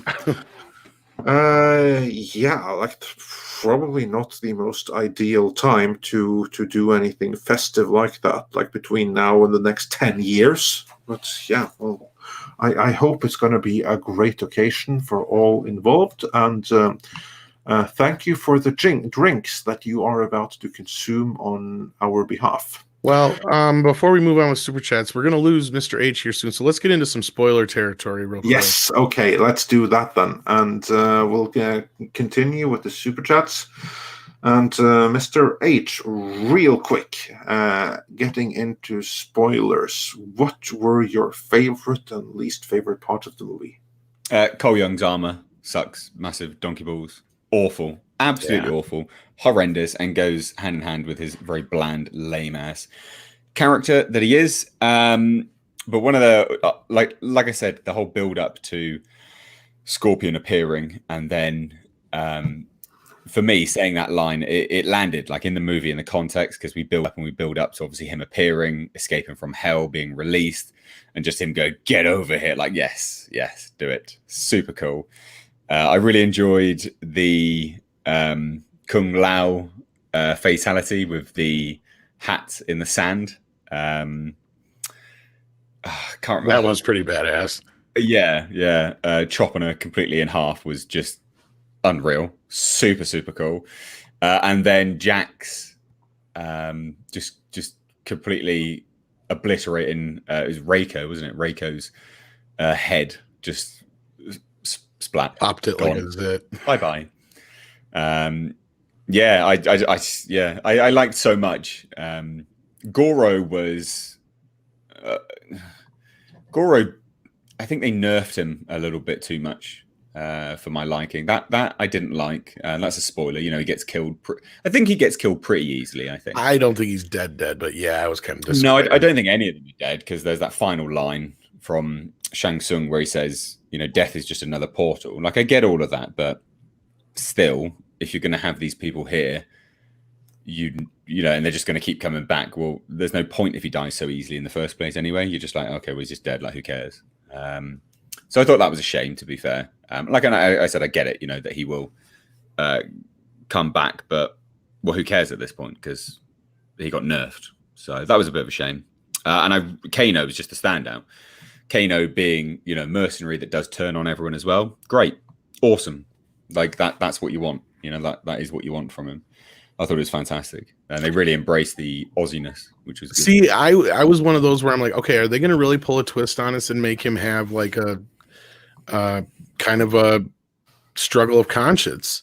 And I thought maybe they'd have him be kind of like that anti-hero and kind of like, you know, I don't like any of you fuckers, but I don't think the earth should be just ruled by these guys either. But no, like, yeah, I mean, you kind of see the turn coming. Yeah. So that was the only time I'm like, I wish they kind of would have fudged that just a little bit because he's such a fun character, and especially the camaraderie he has with the rest. Yeah, I didn't like. I really didn't like how they all had their powers. That I thought was dumb. You know, no cybernetic eye. He literally just gains a superpower. But like, I get it. They have to do something to get everyone having things. But I don't know. I didn't particularly enjoy that part. Yeah, I don't know. I thought that was a bit lame, but never mind.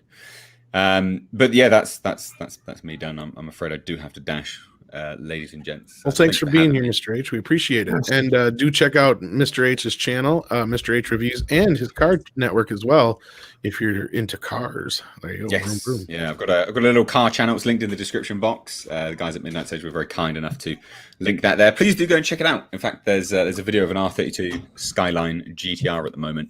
That's just been released, spitting huge flames out of a titanium Tomei exhaust. That if you like cars, you will drool over that. But anyway, thank you so much for letting me drop in. Always a pleasure.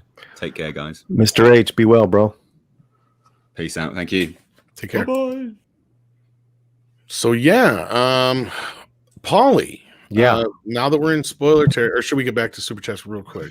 Yeah, no, actually, let's continue the Super Chats a little bit afterwards. Now we started talking. So, Paulie, spoilers. What stood out to you for better and for worse now that when we can't talk spoilers, like powers and everything? What was great and what wasn't? I like the special effects. You know, I like the way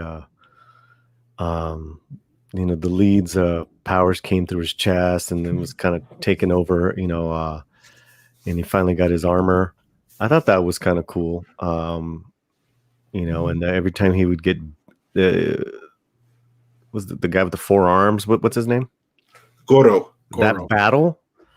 I mean, the battle was okay, but it was like when he was beating him down, and you could see his like kind of like his red, like the red effect. What do you call that?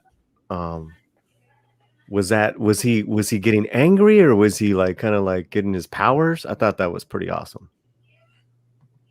Well, you mean just when he was getting them, or?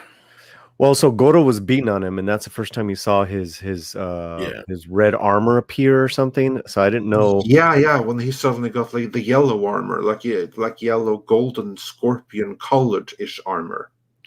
Right. So there's that, and then I don't know if it was like every time he was charging up to protect himself, he would turn red, or if he was absorbing. Yeah, I think it was absorbing the punches or whatever with the armor. Yeah, that was pretty dope.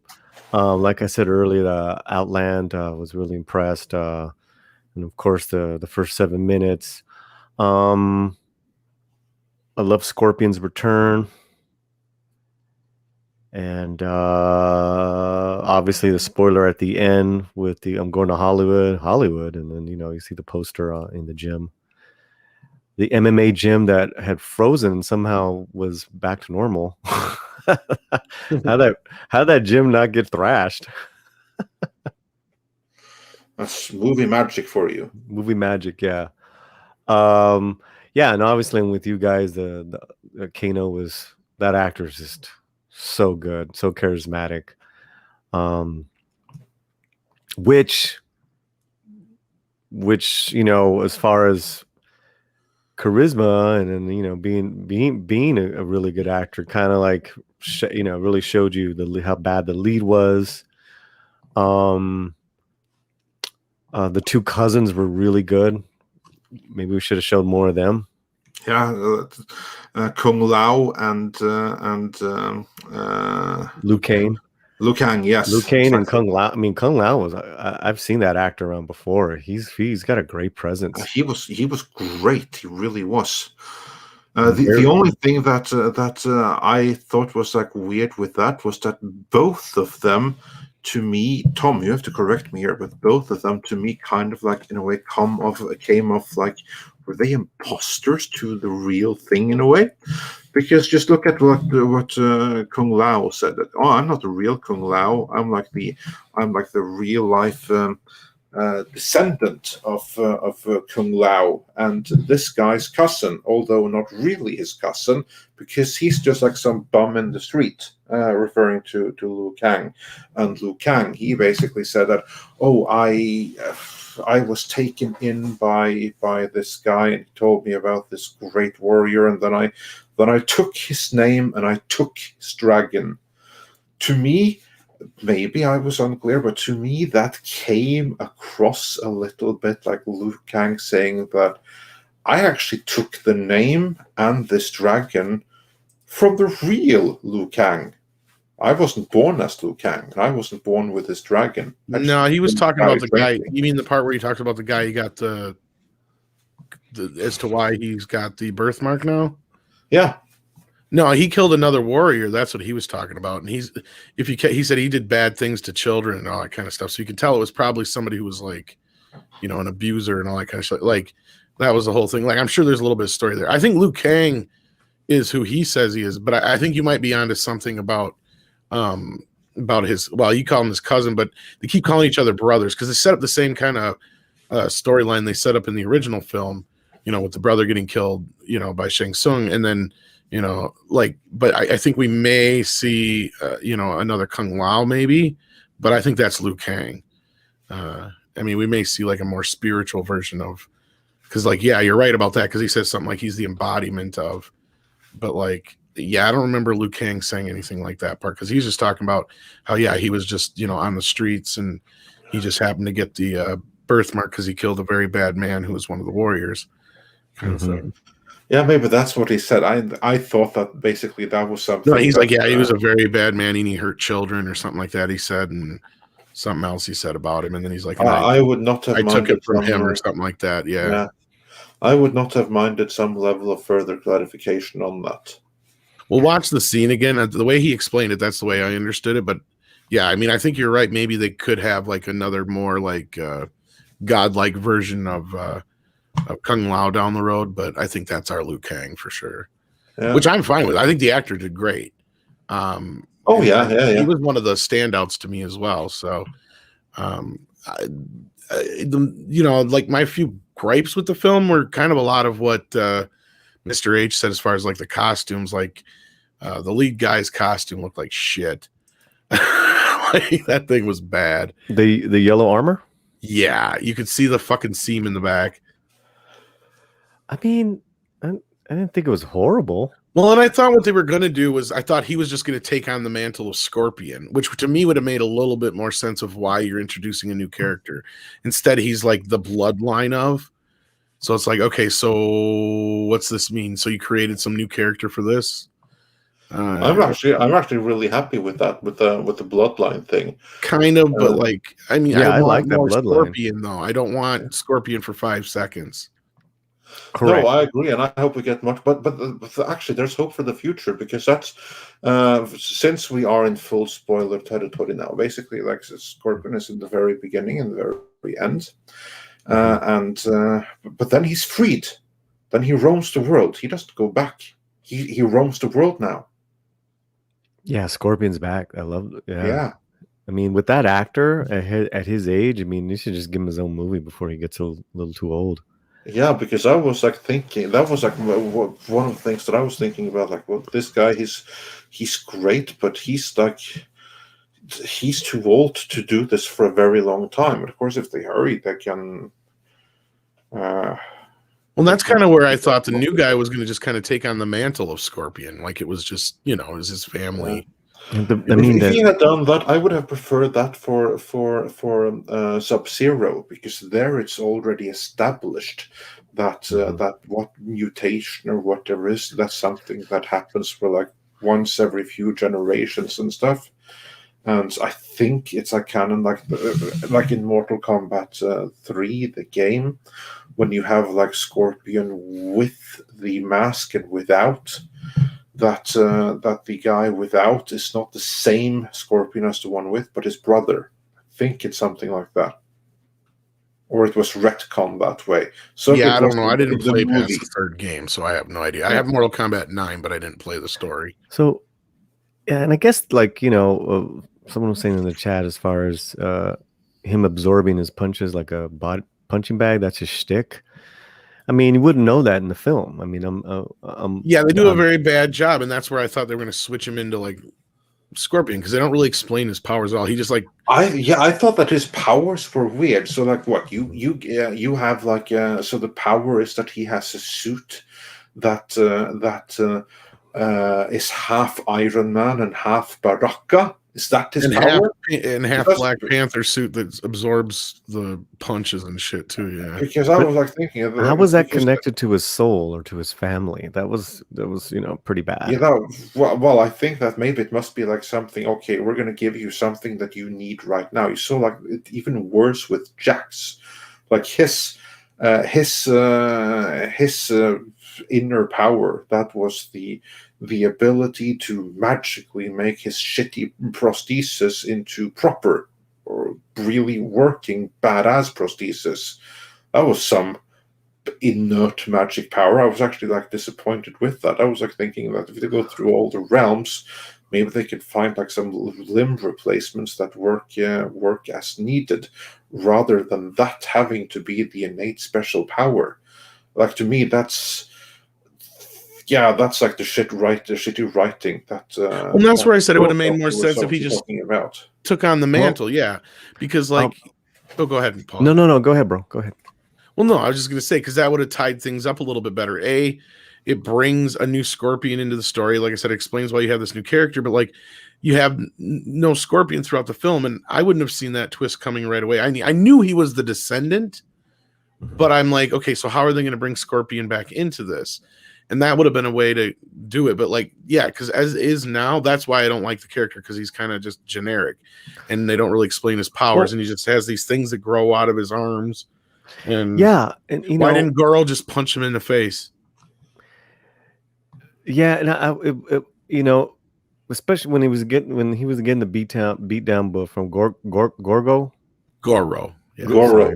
Sorry.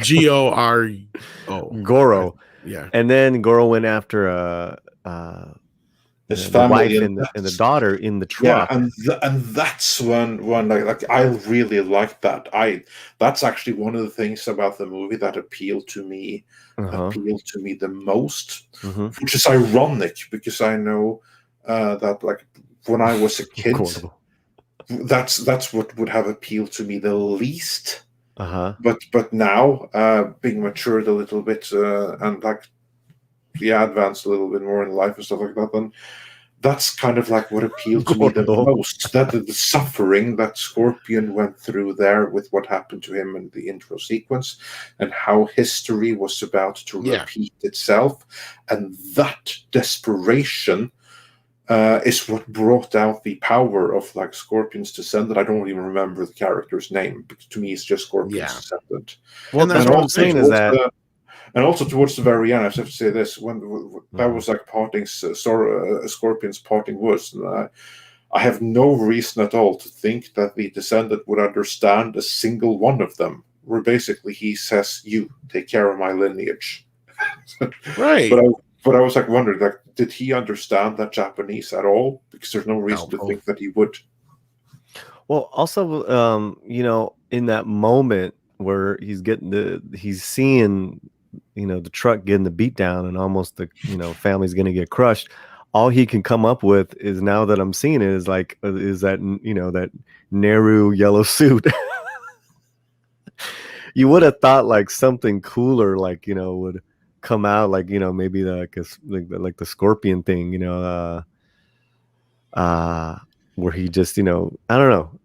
It was a moment wasted where you just get you get that armor. Show a little bit of power from the daughter. That would have been really dope. That would have been great too. Honestly, that wouldn't have been woke in the slightest. No, within the context of the story, it even would have made perfect sense. It's a twist. Scorpions. It's not only is it a twist. It's a twist that you could justify from the story, because Scorpion's surviving descendant was his daughter.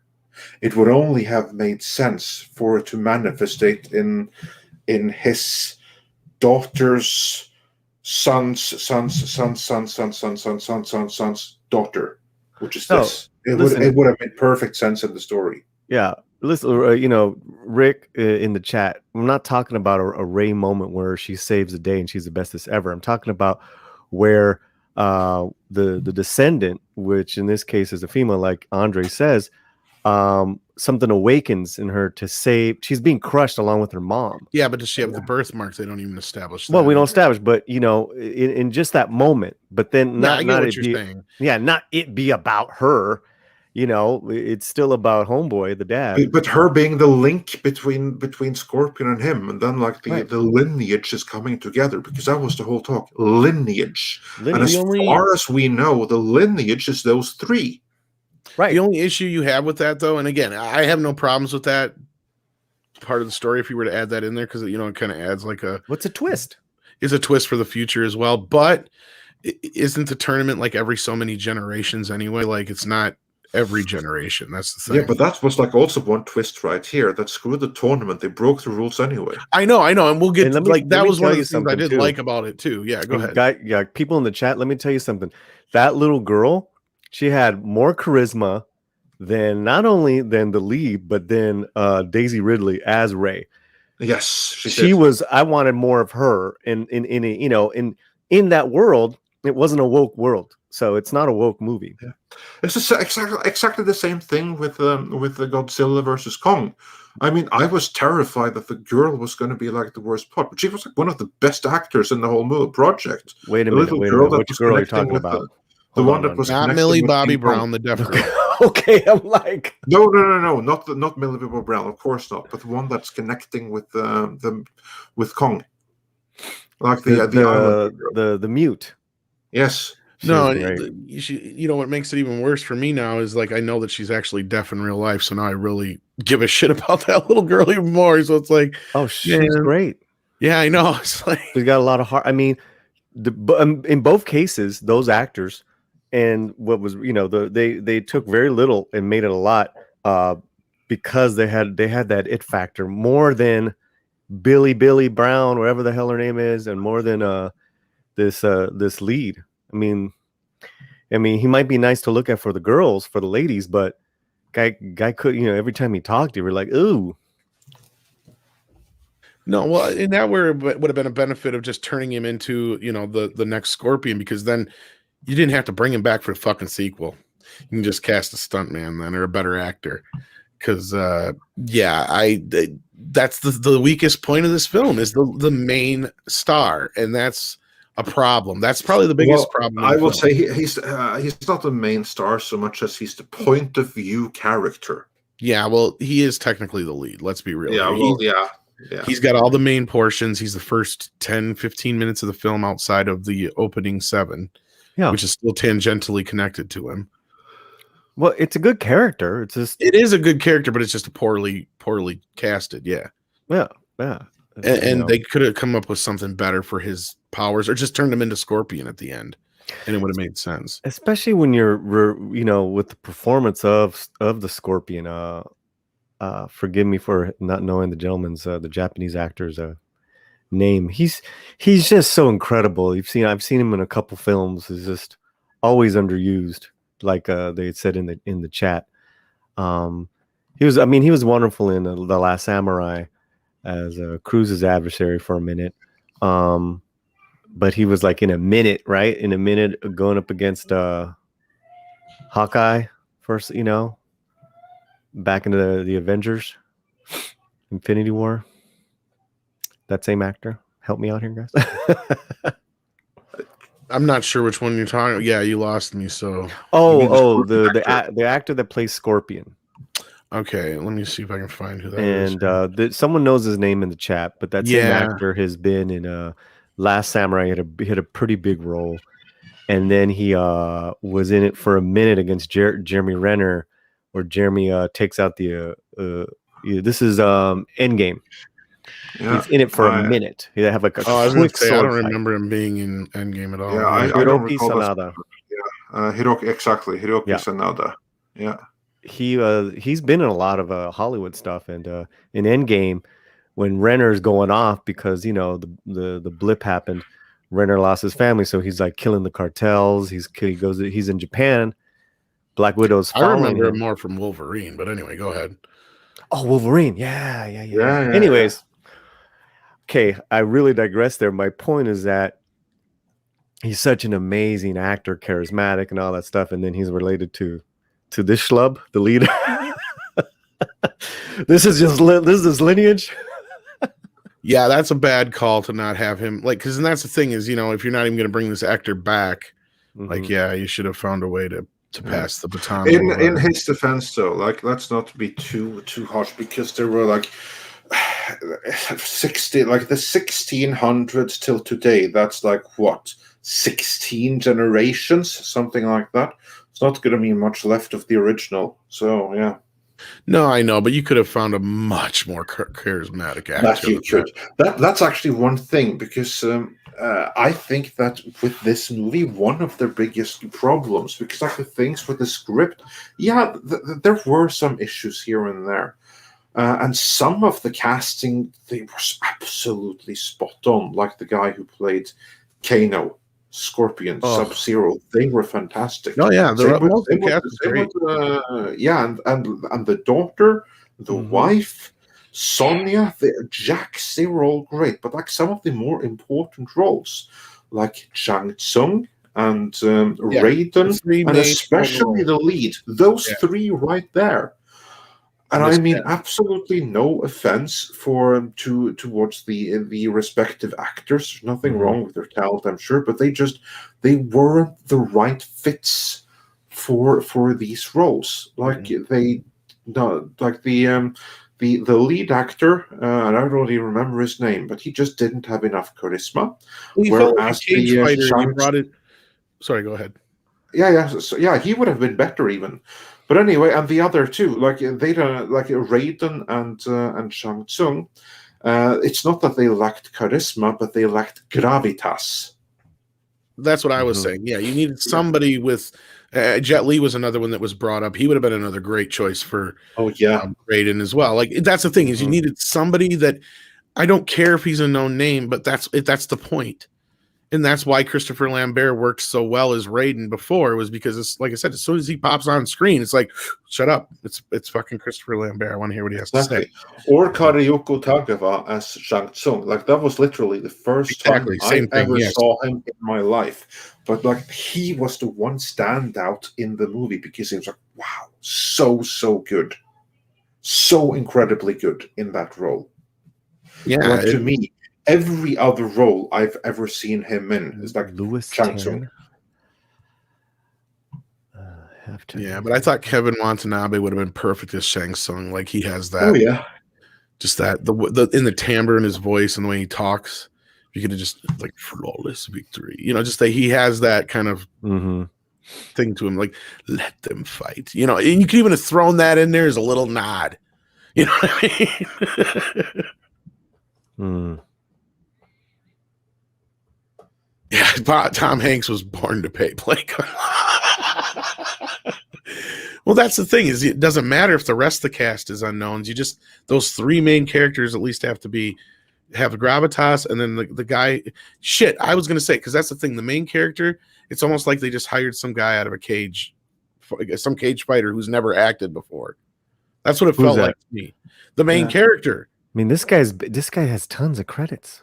I don't know what he's been in because I've never seen him before. And I'm looking at him right now. You have, you just didn't know. Didn't realize it because he's not out.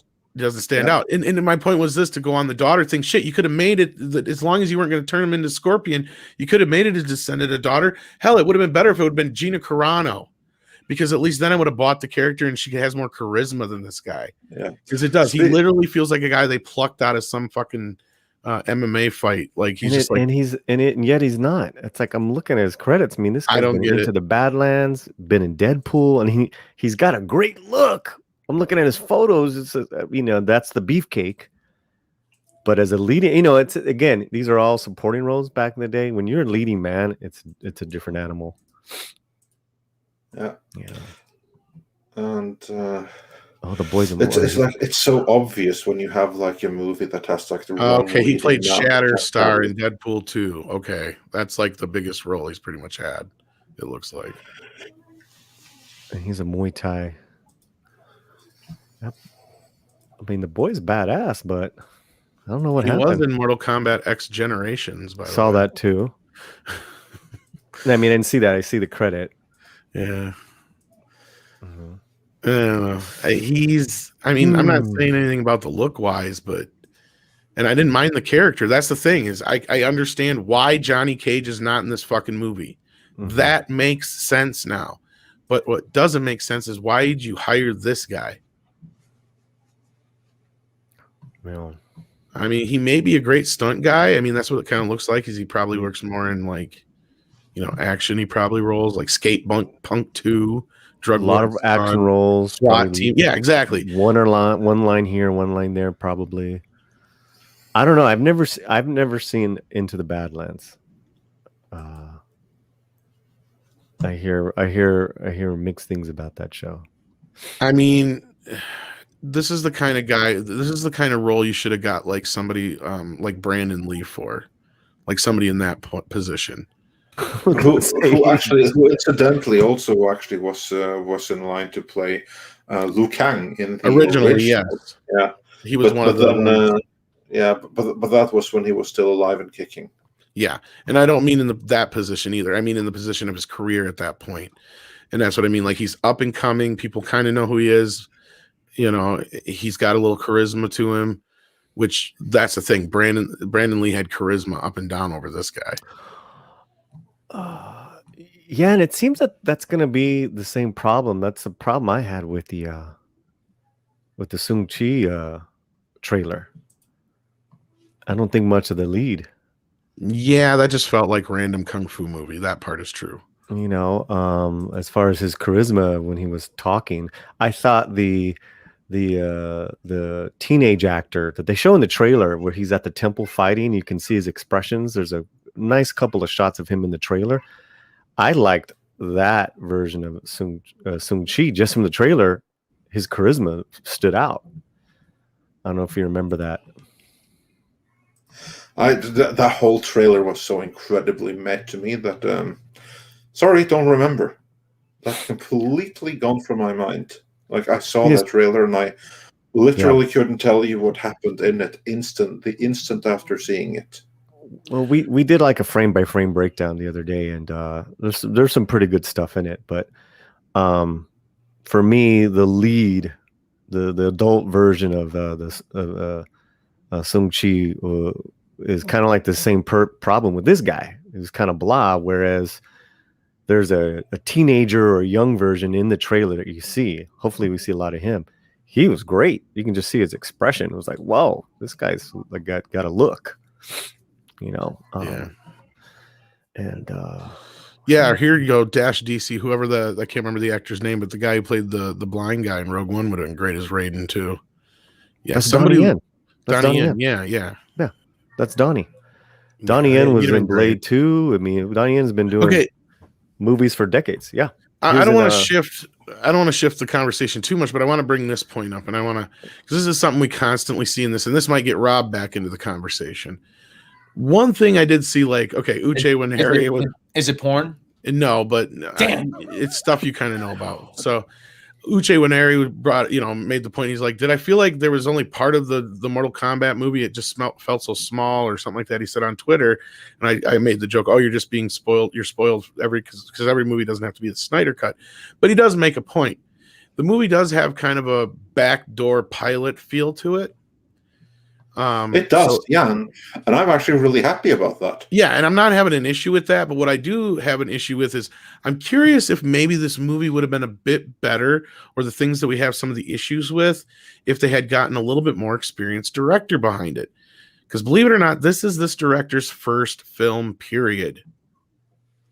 No, he did. Yes.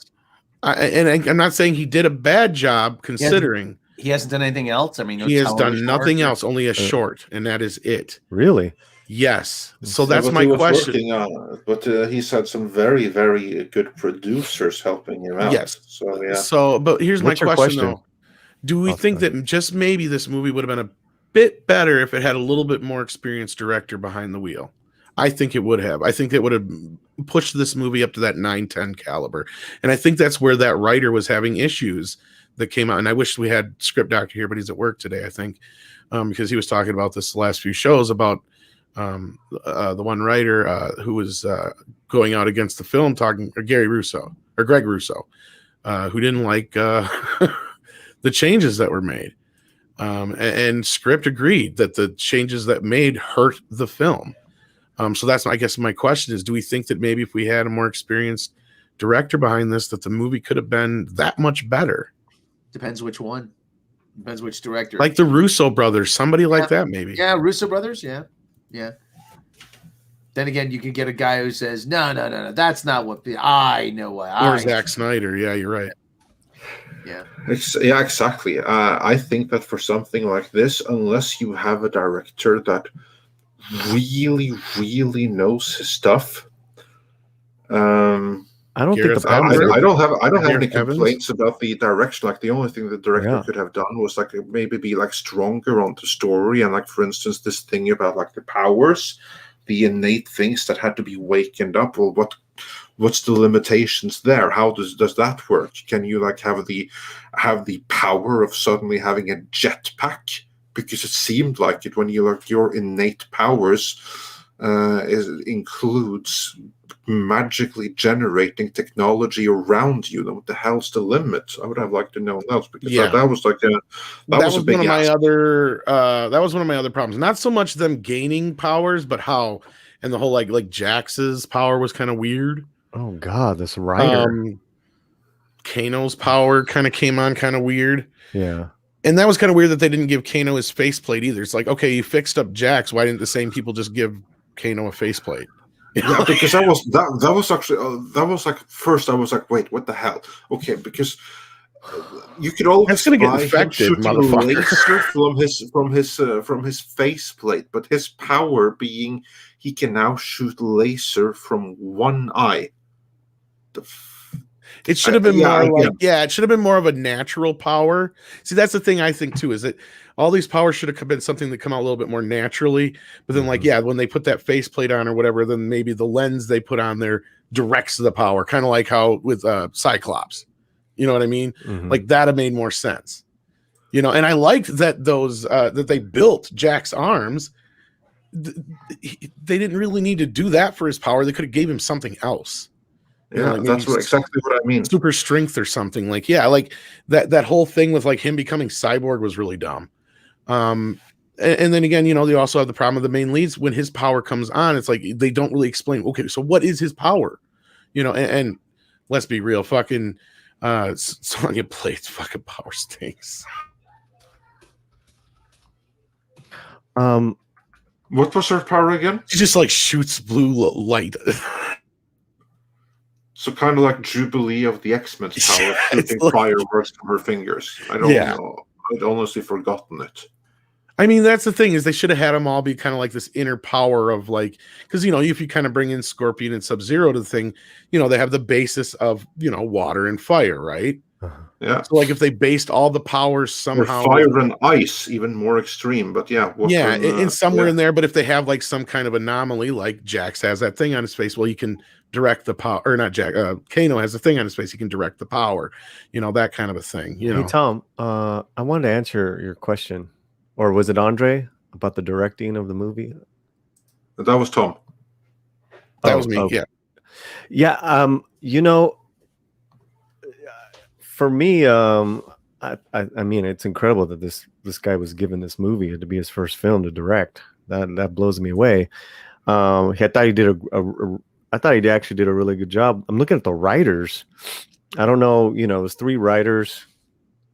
Not counting the original creators, but one of the writers, the writing was really bad, and it kind of makes sense because one of the writers is known for Wonder Woman 84. Yeah, and that's what Script was saying too. Jesus, yeah. And what's even scary is that he wrote Shang-Chi. Oh my God. And that's the thing, is that the way Script is saying is like this guy came in and just ruined the script. I mean. Yeah. Okay. And that's what I mean. If you had a more powerful director, maybe they could have stood in and said, no. That doesn't make no fucking sense. Right. And they would have picked some better casting choices and stuff. But again, this is a movie that was clearly made by committee. I'm not going to, argue that point at all. That's not necessarily in this movie's detriment either. That's a good thing in this case. No, here's like the thing. Sometimes movies need to be made by committee. Sometimes if you have like an inexperienced director and you have a committee that kind of knows what they're doing a little bit, that doesn't have to be a bad thing. Well, not so much a committee, but you need someone to step in and say, hey, wait a minute, hold on. This isn't going to work. I always say, I'm a huge fan of the Beatles, but even I know without George Martin to say, wait a minute, fellas, really, you serious? Try something, do something else here. They wouldn't have had even half of the success they did. You do need an experienced voice in the room, just as long as it's not Kathleen Kennedy, to make those decisions. That's not experience. That's just being in the right places at the right time. They were in the right places at the right time that they met George Martin. But George Martin was a no. I mean Kathleen Kennedy. Sorry. Yeah. Oh yeah. Yeah. I said as long as she didn't soak up any residual talent. Remember that. No. Exactly. Yeah. Like I said, you do need that filter to go through of people you trust with anything. I have filters that I go through that I show people, hey, what do you think of this? When it comes to bits that I write, and they offer suggestions. Well, you know what? Maybe tweak it here, a little there, maybe a little. This could maybe this change. Oh, okay. You do need someone you trust to be able to say, wait a minute, stop. That's not going to work. And in this case, maybe there wasn't. They just kind of, all right, kid, yeah, do whatever you want. All right, yeah, it's a stupid Mortal Kombat movie. Who cares? Well, there is a bit of that, but at the same time, there is a bit of oversight for sure. Like, I mean, they clearly made the choice early on to go R-rated, which was the right choice. It's a minimal budget. I don't. What is the budget on this? Because I don't think it's very high.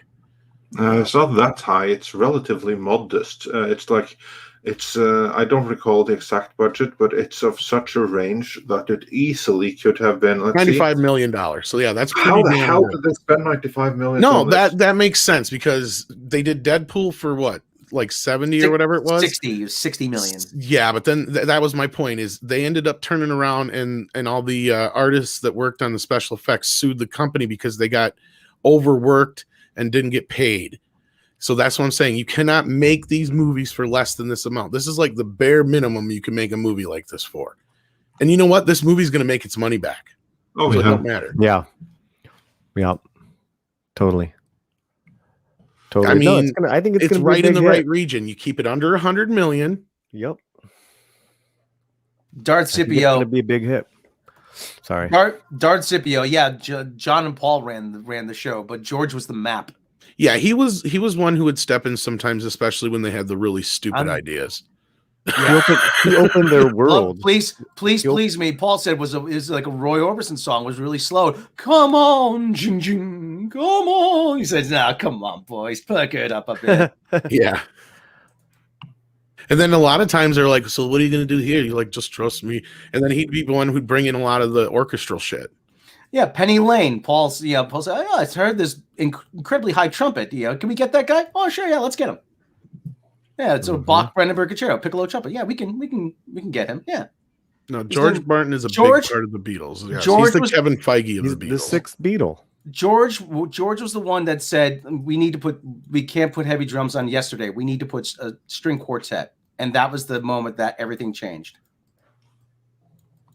But I was ready to play drums. Sorry, Ringo. You have to take a. I thought it was called Scrambled Eggs. It was Ringo, but they got rid of Clarence. I was gonna scramble. I'm still upset about that. Yeah, Clarence. I'm still pissed off about that. Who wouldn't have wanted her? She's got a ticket to ride, and the bitch don't care. The bitch don't care. How about you get rid of that? I'm on all that early stuff, and they took me out. I'm a modest man. I just need about $7,000. It wasn't originally "She Loves You," it's "She Loves You." Yeah. Help me, man. Help me, man. Help me, man. She love you, man. She love you, man. Let me do, man. But yeah, she loves you, man. Yeah. It was all sax. It was all sax. They changed it. Yeah. When I see them boys, I don't know if Andre knows this skit. Andre, you know what's going on. One of the Eddie Murphy skits.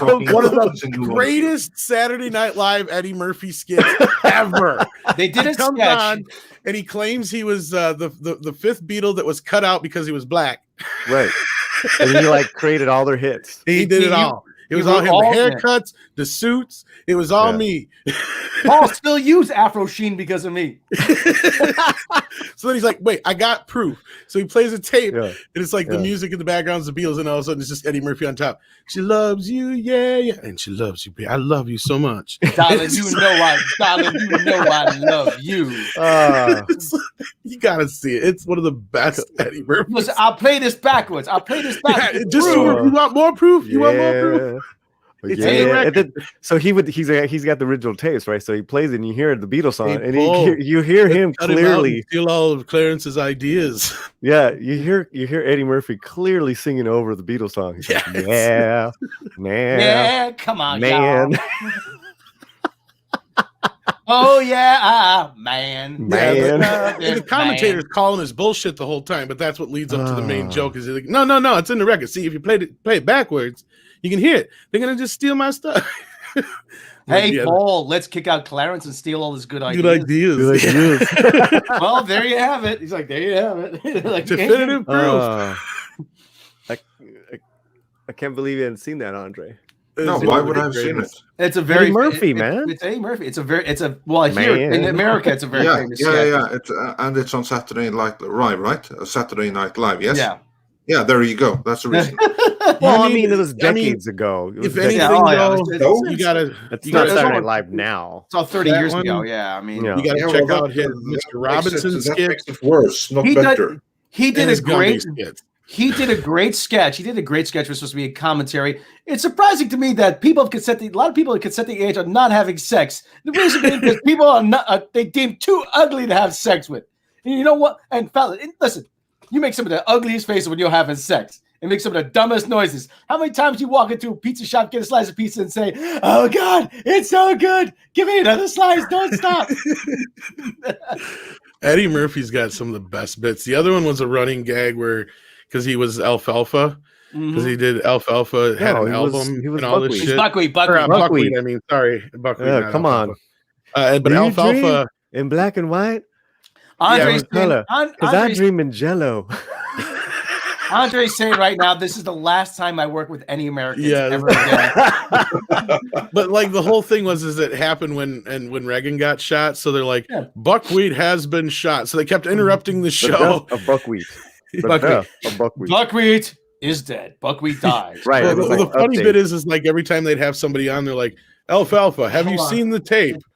Oh, it was genius. They could have done a whole 90 minutes on that. And I think they did. It was genius. It was hilarious. Yeah. I'm not disputing it. I'm just saying that if it's old, if it was on SNL, it's very difficult for anyone who wasn't in the US to have seen it.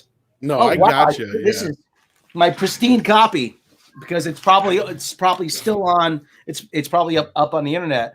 There you go. This is what you got to look for. The best of Eddie Murphy's Saturday Night Live. Man, this is some funny shit right there. I had that. I had it on VHS. I'm Velvet Jones. Oh God, I should get that one. That's probably the only one I'd get. I got a new book, How to Be a Hoe. She stood at the gates of the Lincoln Tunnel. He knew then, as he saw her, the $3.99 he spent on wine would not go to waste. Right then, he knew he'd been kicked in the butt by love. Man. Be somebody. Be a hoe. See what I started? Be somebody. Be Clarence. a hoe. I can turn you into a high-paying hoe. It's a known fact that a good hoe make $300 a day. Yeah. And now for something completely different, as we return to Super Chats.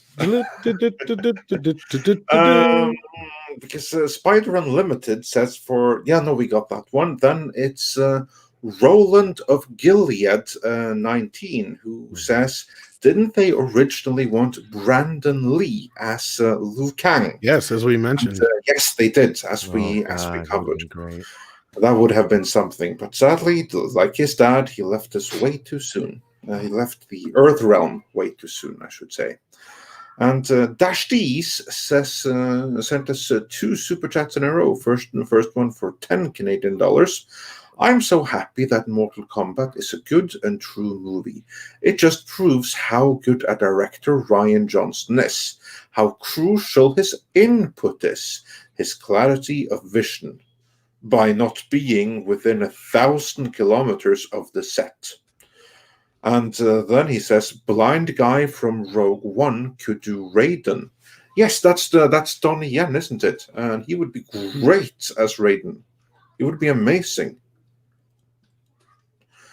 And Mr. but I don't think I think it needs to be stressed that even the complaints we have with this film, I would take these kind of complaints any day over the other shit we have to deal with. You know what? That's except for the lead, Yeah, what we're talking about here, these are minor complaints in the bigger scheme of things. This was a fun movie.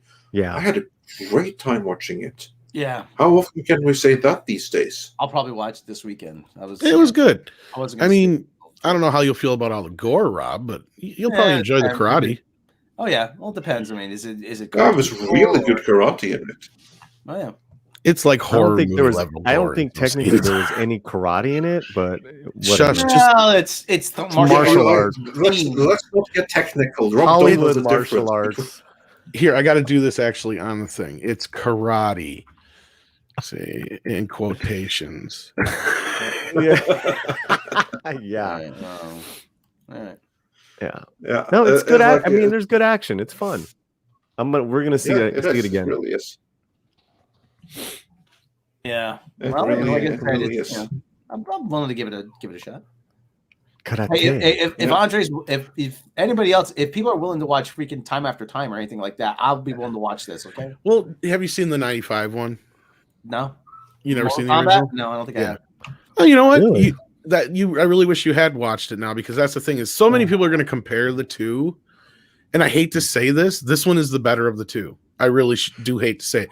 As a movie overall, totally. I still like the cast of the original film better. Overall, but yeah, because here's like the thing: if you could like genetically splice the best of the two, that would have been like the best of all worlds. If such a thing were possible. Well, when was the last time you watched the 95 movie, though, Andre? From start to finish, oh, that's a couple of years. But seeing clips and bits and pieces just a few months ago. Because I'll tell you, I've seen it many, many times in my life. It doesn't really hold up. Yeah, no, it does not. But that's what I'm saying. That like some of the cast is great. Of course, the movie itself, no, that doesn't hold up. Right. The acting, the special effects, some of that special effects are pretty whack now. Does not hold up. Paulie, and the problem with that is that it had like one of the producers from Terminator 2, and they were too ambitious compared to what they actually could do. And they forgot that all the morphing stuff like that, James Cameron, he deliberately only used it on the metallic thing, on the liquid T1000, because that's something that actually lent itself to what they could do at the time. But to do it something outside of the context of liquid metal, and then the results were never that great in the first place. Like, I don't think the thing that holds up the best special effects wise from that movie as Goro. Yes. Goro in that movie, he's good because he's a practical effect. Yep. Whereas, for instance, when like a scorpion opens up his hand and he shoots out that thing, I mean, today it looks like it was drawn on top of the image with crayons. It's bad. I mean, you have like the actor Chris Casamassa, he's like moving around his hand, and like the thing is still in its same place. So they haven't gotten the tracing right or anything. So they were way too ambitious with special effects, and the end result, the practical effects on that movie are what look good to this day. Paulie, you familiar with as James Caan put it one time, Mexican judo? Judo know nothing. Judo know if I have a knife. Judo know if I have a gun. That's not my joke. Not my joke, people. Cavatino Cavalryman Shea says, Tom, how was the soundtrack? Good. I already ordered it. I loved the little injections of Techno Syndrome in there. I really enjoyed it. It was pretty good. Yeah. I wanted more, but it was good. Yeah, actually, I would have loved a bit more epicness to the Techno Syndrome theme. The Techno, yeah. Which, for those who don't know, that's the actual name of the Mortal Kombat theme. Sorry, but yeah, it's called Techno Syndrome. Yes. The dun dun dun dun dun dun dun dun dun dun dun dun dun. No, they played the guard games. Chun-Li. Yeah. And now, but since we are talking spoilers and we're on the soundtrack, actually, that theme did make its way into this movie a couple times. Remixed version. What did you think about that? That's what I was just saying. I enjoyed it. I did. Yeah, I liked it. Me too. I loved it. I was very happy that they chose to include it. Very happy with that. It's very synonymous, and that's where I've said before about like this whole thing with like, I know you enjoyed the themes in the score to like Man of Steel and stuff, but I have no issues with them bringing back classic scores if they define the characters. I would have much rather had the John Williams score than boom, boom, and great. Now we got a copyright strike from Hans Zimmer. What about no, Tom? You have to go blah to get a copyright. That's 20 drums at once. Remember, like I always point out, hey, Hans Zimmer, I will not have you speak ill of the man who scored The Critic, okay? He used to be great. I don't know what the fuck happened. Like, too much of his shit is just noise to me now. And the moment I saw he lost it was like, he's like, yeah, I've got a room full of drummers. It's like, you do realize we live in the digital age, right? Like, you could have one drummer do it 20 times. You don't have to have 20 fucking drummers. And really, it's not. And again, okay, it'd be different if it was a horn section, a wind section. Drums all sound the fucking same no matter what. He wants to feel like he wants to feel like he's commanding an army. I'm just like, dude, fucking lost it. It's somebody who has way too much money to be doing this shit. How many people does he have going? Blah. Too many. 10 girls from Australia probably on didgeridoos. Wow, I could have saved the money. So, yeah, Monkey G. Hans Zimmer just has a cruise. He probably does. And again, I don't want to discourage anybody who doesn't enjoy. I do actually have like the Dark Knight soundtrack of the Man of Steel song. A few of his, but his classic stuff is just amazing. And then you just listen to his new stuff, and you're just like, what the fuck happened? I just don't get it. This is not the guy who did all that stuff before. I just don't know. A lot of his work is really good up until then. Like comics, yeah. Drum machine. You don't even need drummers anymore. They have drum machines that sound just as good. Or better in some cases, because do you know how hard it is to mic up drums? It is the hardest thing to mic up. Anyway, Andre, continue with the super chats. We're going. Yes, getting back to the super chats. We only have a couple of left. Then Mr. Plague Doctor says, "Help me out. Anthony Starr should be Johnny Cage." I have no idea who the hell Anthony Starr is, so I have to look that up. Let's see if Anthony I'm not Starr familiar offhand either. But yeah, that's the best part is they left that pretty ambiguous so they can cast that role accordingly. He's a New Zealand actor. He looks kind of like Bradley Cooper a little bit. I can't tell from looking at him. You know who? I see the guy who played Homelander. I believe so, according to people in the chat. Yeah, okay. Yeah, well. And he's also been like linked to Wolverine at some point. So yeah, he's Homelander from The Boys, says Natasha and a few others, Yeah. Well, yeah, why not? I don't have any suggestions offhand, but yeah, you just need somebody with the charisma for it. The only one that I would say is the guy who should have played Johnny Cage first time around, Jean-Claude Van Damme. Of course, he's way old now, so it would be like an older guy who. But yeah, I don't know. I'm just like bummed that he didn't play the first time around. He was completely miscast as Guile in Street Fighter. I didn't buy him as Guile for 1 freaking second because he wasn't an American. And Guile in Street Fighter needed to be an American. You can't have Jean-Claude Van Damme in that role. Yeah, you're right. It should have been Arnold Schwarzenegger. Somebody got it. I'm also at the point where that would have been better, but no, like really, because like in the Street Fighter game, as someone who's not American, Guile was so ultra super duper American, and then have Jean-Claude Van Damme play him on screen was just plain ridiculous. Didn't buy it for 1 second. He was like the worst fit in the whole movie. But if he, on the other hand, had been Luke Cage, how awesome would that not have been? Seeing as Luke Cage was a ripoff of him the whole time. Well, I actually wasn't he involved in the game originally? I thought. Not as such. No, he was involved in. Well, yeah, there was something, because I mean, I have to read up on the history there, but the whole thing started out with the Universal Soldier game, because that was like what the same Midway guys were doing before they did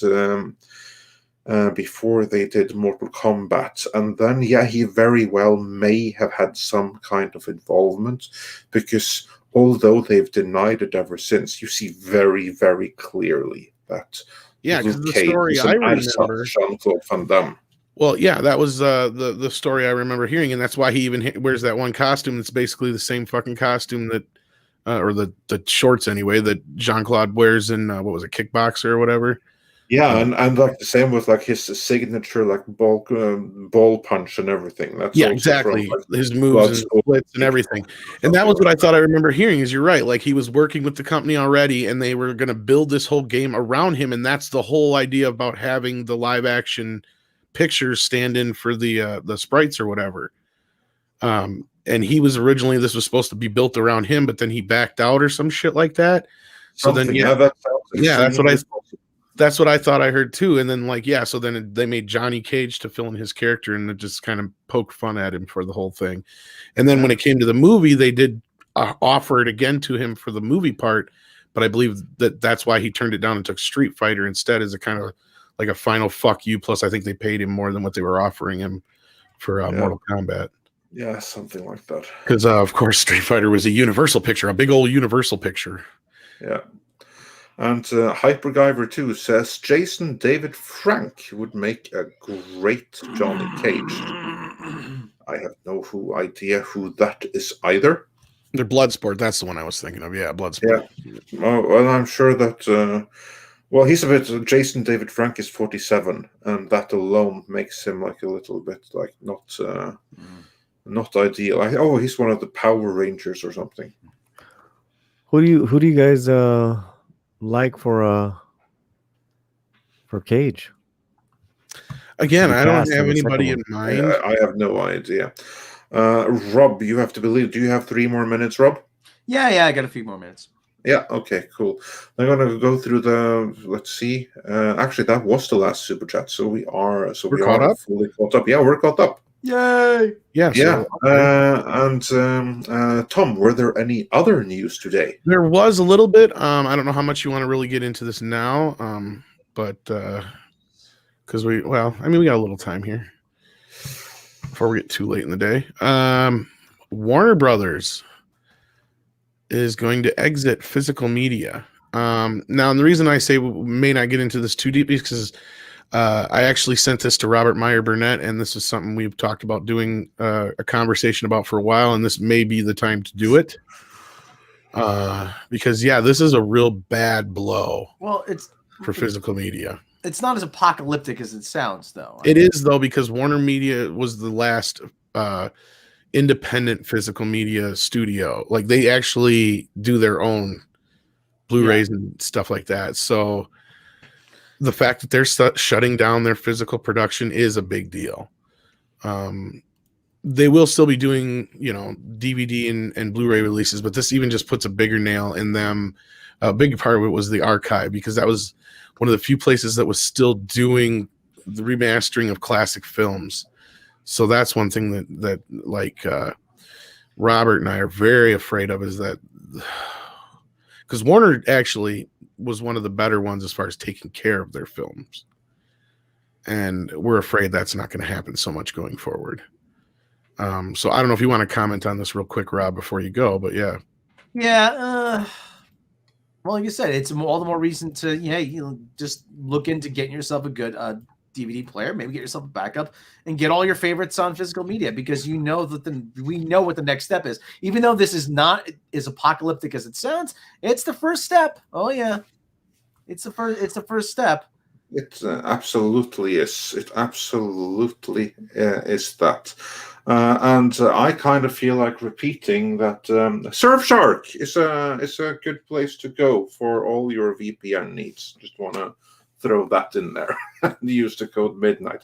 But yeah, no, the problem with this. Oh yeah, Script Doctor says. This is what I was getting at here. Yes. Yeah. Script Doctor says, this is sad news, as Warner will now outsource their physical media, and we may not get the quality and frequency as we got before. Yeah. No, that's what has me worried as well. Because Warner was actually already helping out, like Sony and Warner were helping out all the other companies. Like, they were doing a lot of this, what would you call it? Outsourced, basically outsourced production for all the smaller companies like MGM, and for a while there, Fox and all that kind of stuff. Now Disney, I have no idea what that looks like now. But yeah, so like Sony was handling a lot of that, and then Warner on the other hand was helping out, like, I believe Universal and Paramount and stuff like that. If not, both companies were probably working in tandem with both. Like, there was even a point there where Warner's had they were actually releasing Paramount Blu-rays through Warner. And that was one of the ways they got that first version of the Friday the 13th box set done, actually. Because Paramount just couldn't afford to do it themselves.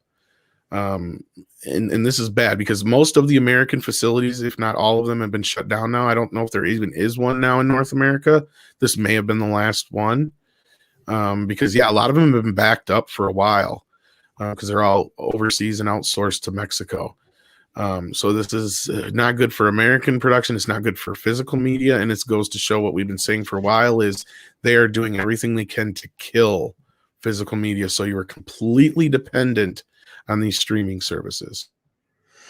That they can, and remember, they can change the movies however much they want. If they want to go in and digitally reinsert a new billboard or something in the background of the movie, they totally can. They can change it completely. Oh, there's a scene there that's problematic. We're just going to go and remove that. And there's nothing you can do about it.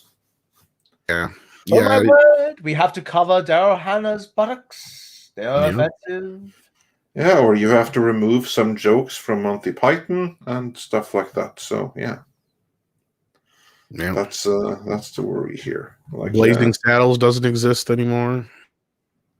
Oh yeah, that whole thing can be stricken from existence in no time. Yeah, there's no way you can just edit that.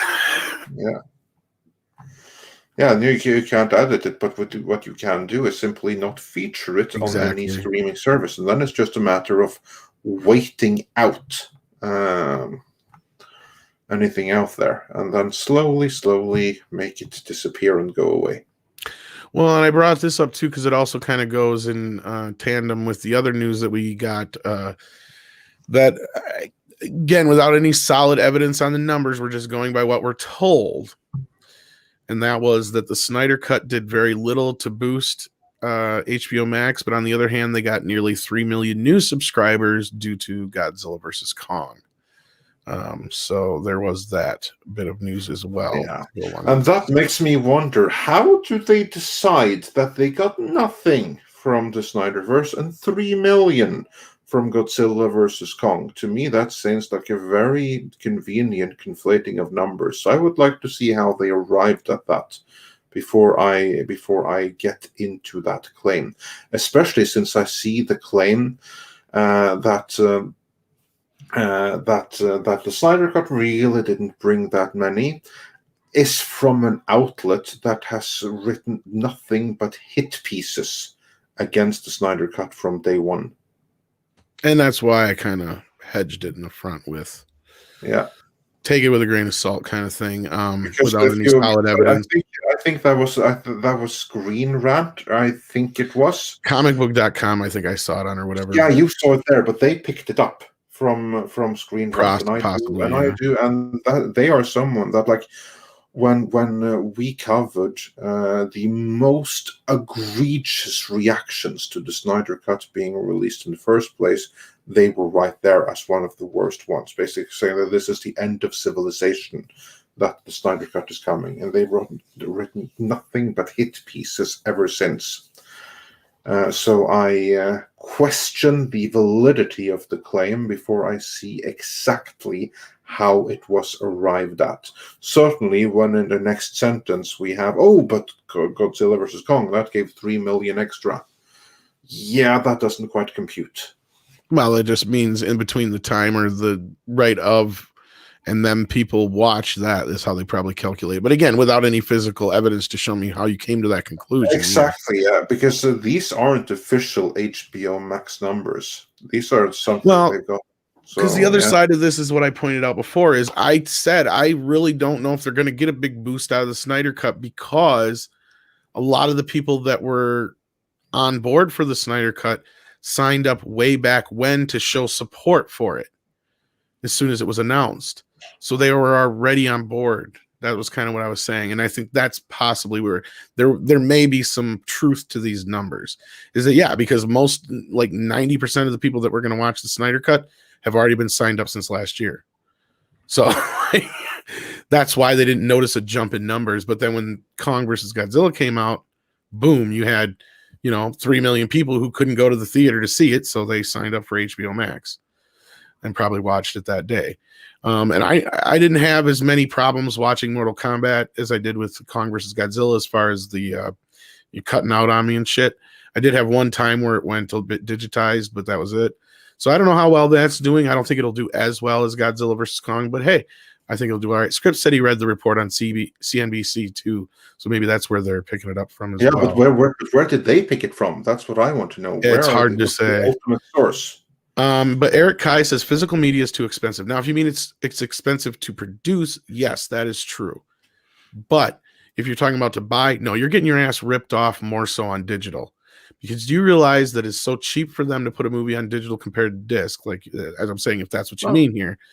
And for what they fucking charge for that right now is outrageous. Yeah. Well, the other thing too is, the whole thing, you can comparison shop and whatever you're paying, you could save yourself money, because that's the biggest advantage physical media has over digital is with digital, you are a captive audience. Where are you going to get it? You're going to get it from them. You don't have a choice. Okay, you might be able to get a movie on iTunes, or you might be able to get a movie on the Humble Bundle or whatever. But at the same time, you have only a limited number of sources, and you pay what they want you to pay. If you get a Blu-ray, or you get a 4K, or you get a DVD, you can go to Target, you can go to Walmart, you can go to Best Buy, you can go to help me out here. Who are the other retailers? You could order. Not many anymore, besides online retailers. That's the thing. Yeah, but I will bring up this caveat as well. If you are somebody who's into digital, that's fine. Guess what? 90% of, if not, especially all the brand new movies, you can buy the disc and get the digital version, and then you can store the disc for future, needs, and you don't have to have it out if you're somebody who doesn't have the, the room for it, which I understand. Physical media takes up a lot of room. Fucking trust me, I know. I'm in need of a lot of shelves right now because I've got boxes upon boxes of DVDs and Blu-rays I can't put anywhere. So trust me, I know how that feels, but there are avenues around it. Yeah, I don't know how you do it, man. But I love my physical. You'll have to rip that shit out of my hands. No, I hear you. Like, that's one of those things, like, I'm like Robert Meyer Burnett. It's like, what am I going to do when I'm in those last few years of my life when I can't do shit? I'm going to sit around and watch all my movies is what I'm going to do, basically, so that's kind of where it's at, but I mean, a lot of it I have multiples of, just because and this is the problem we're going to see with now the outsourcing of these movies from Warner Brothers is a great example. Is half the reason I have so many copies of some movies is because they don't carry all the special features over all the time anymore. So I have to keep the DVD copy for the special features to go with my Blu-ray. That's right. All right. But yeah, so it sounds like Rob is going to leave us. So and it sounds like somebody else has got something going on too. So all right, yeah. So take care, Rob. I got to take care. Yeah, I got to take care of a couple of things actually. Yeah. Everybody, thanks for hanging out with us, and thanks to our Wrench Natasha. Thanks to everybody in the chat. Thanks to Paulie, Mr. H, Andre, as always. Tom. Yes. You guys, if I don't talk to you, everybody have a good weekend. Be good to yourselves and each other. I'll see you later. I'll see you guys later. Okay. All right. Take care, bud. And the other thing about this is, I mean, I don't know if this is the way he's explaining here, but Script Doctor almost makes it sound like, at least if this is from the CNBC article, that they're saying it's combined numbers for the two. So to me, I believe that's what I'm inclined to believe, because we got nothing from the Snyder Cut, but we got 3 million from Godzilla.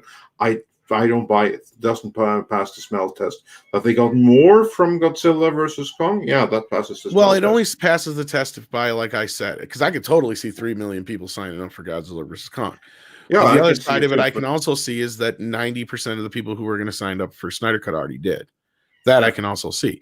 But other than that, no, I see some finagling. But the point I wanted to bring off this and jump off onto was the numbers they have overall, because they're almost up to 70 million subscribers, which means I believe we were right, Andre, about them surpassing Disney. If I'm not mistaken. Yeah, that's what I think. So that rumor was true. Yeah, and I think you were entirely right that they might have done something like this anyway, because by now, just through these movies right here, they may now be like number 2 in the streaming race, right? Well, I'd say 3. And ahead of 2, 3, but basically they are up there where they should have been all along. You can never forget Amazon Prime. Everybody forgets the sleeping giant. Yeah. I got to remind everybody about that. Yeah. Mitch the Bow sends us 10 Canadian dollars. Thank you so much for that. The process of eliminating so-called problematic movies and television series has already begun. This is very true. One example, Lex. Not a single digital service in Canada carries it today. Well, maybe you could find it elsewhere. So could we suggest a VPN to help you explore the other worlds of streaming? Yeah, exactly. Surfshark. VPNs are pretty awesome for that, as Natasha points out. So, yeah. And with that, we are again caught up on Surfsharks. But before we go, there is one more thing that we would like to mention. Now, in the description for this video, there is a Kickstarter campaign. This is for a Star Trek fan production from David Miller. And David Miller, he is a member of our community. And he is in the early stages of planning an animated Star Trek production called Star Trek Amazons. So head on to that description right there. Read up about it, see the video that he has put out, and if this is something that you think seems cool and might be better than the official product, and faces, that's not going to be difficult. So I'm sure David Miller will do great in that. Then check out Star Trek Amazons and see if that's something you want to support on Kickstarter. There you go. And the link for that, again, is also in the description. And with that, Tom, was there anything else? I think there was one thing. The thing I want to say about Amazon is because there was Sander joked about how not if they tank Lord of the Rings. This thing is it doesn't matter what Amazon has; they're already ahead in the race because of Amazon Prime shipping. Because most people have it for that and don't even realize they have the video aspect of it. And not only that, Amazon has positioned itself to basically kill off all the other digital download services besides Apple. Because the only one really left is Vudu. Because the rest have been pretty much been soaked up between Vudu and Amazon. And Amazon hosts most people digital servers now. Like MGM and all these companies go, when you buy a movie, it originates from Amazon now. So they're positioned in a place where when all this shit falls down, they're going to be the number one streamer. Plus they're going to be the number one place you buy all your digital movies from now on. And not only that, they are a hub for all these other streaming services. So it makes it so much easier for you to pay your bill and forget about it and have all these streaming services than it is for paying for them separately. And that's what I think Amazon is banking on. Yeah, that could very well be. With that, Polly, where can people find you and what should I check out?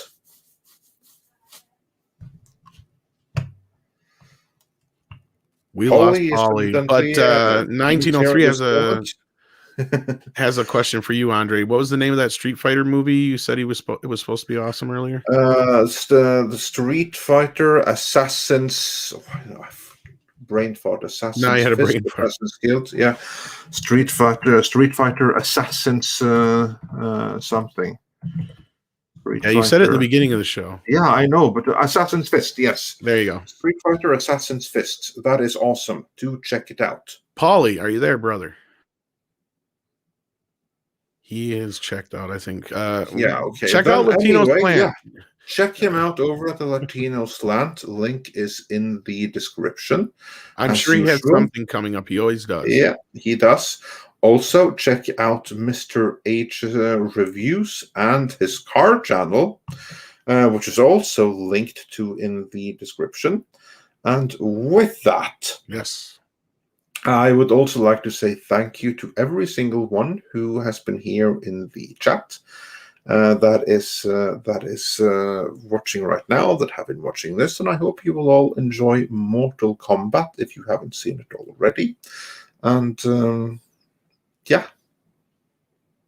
I do believe it's time for some koalas in the rain. Koalas in the rain, koalas in the rain, no fucks given.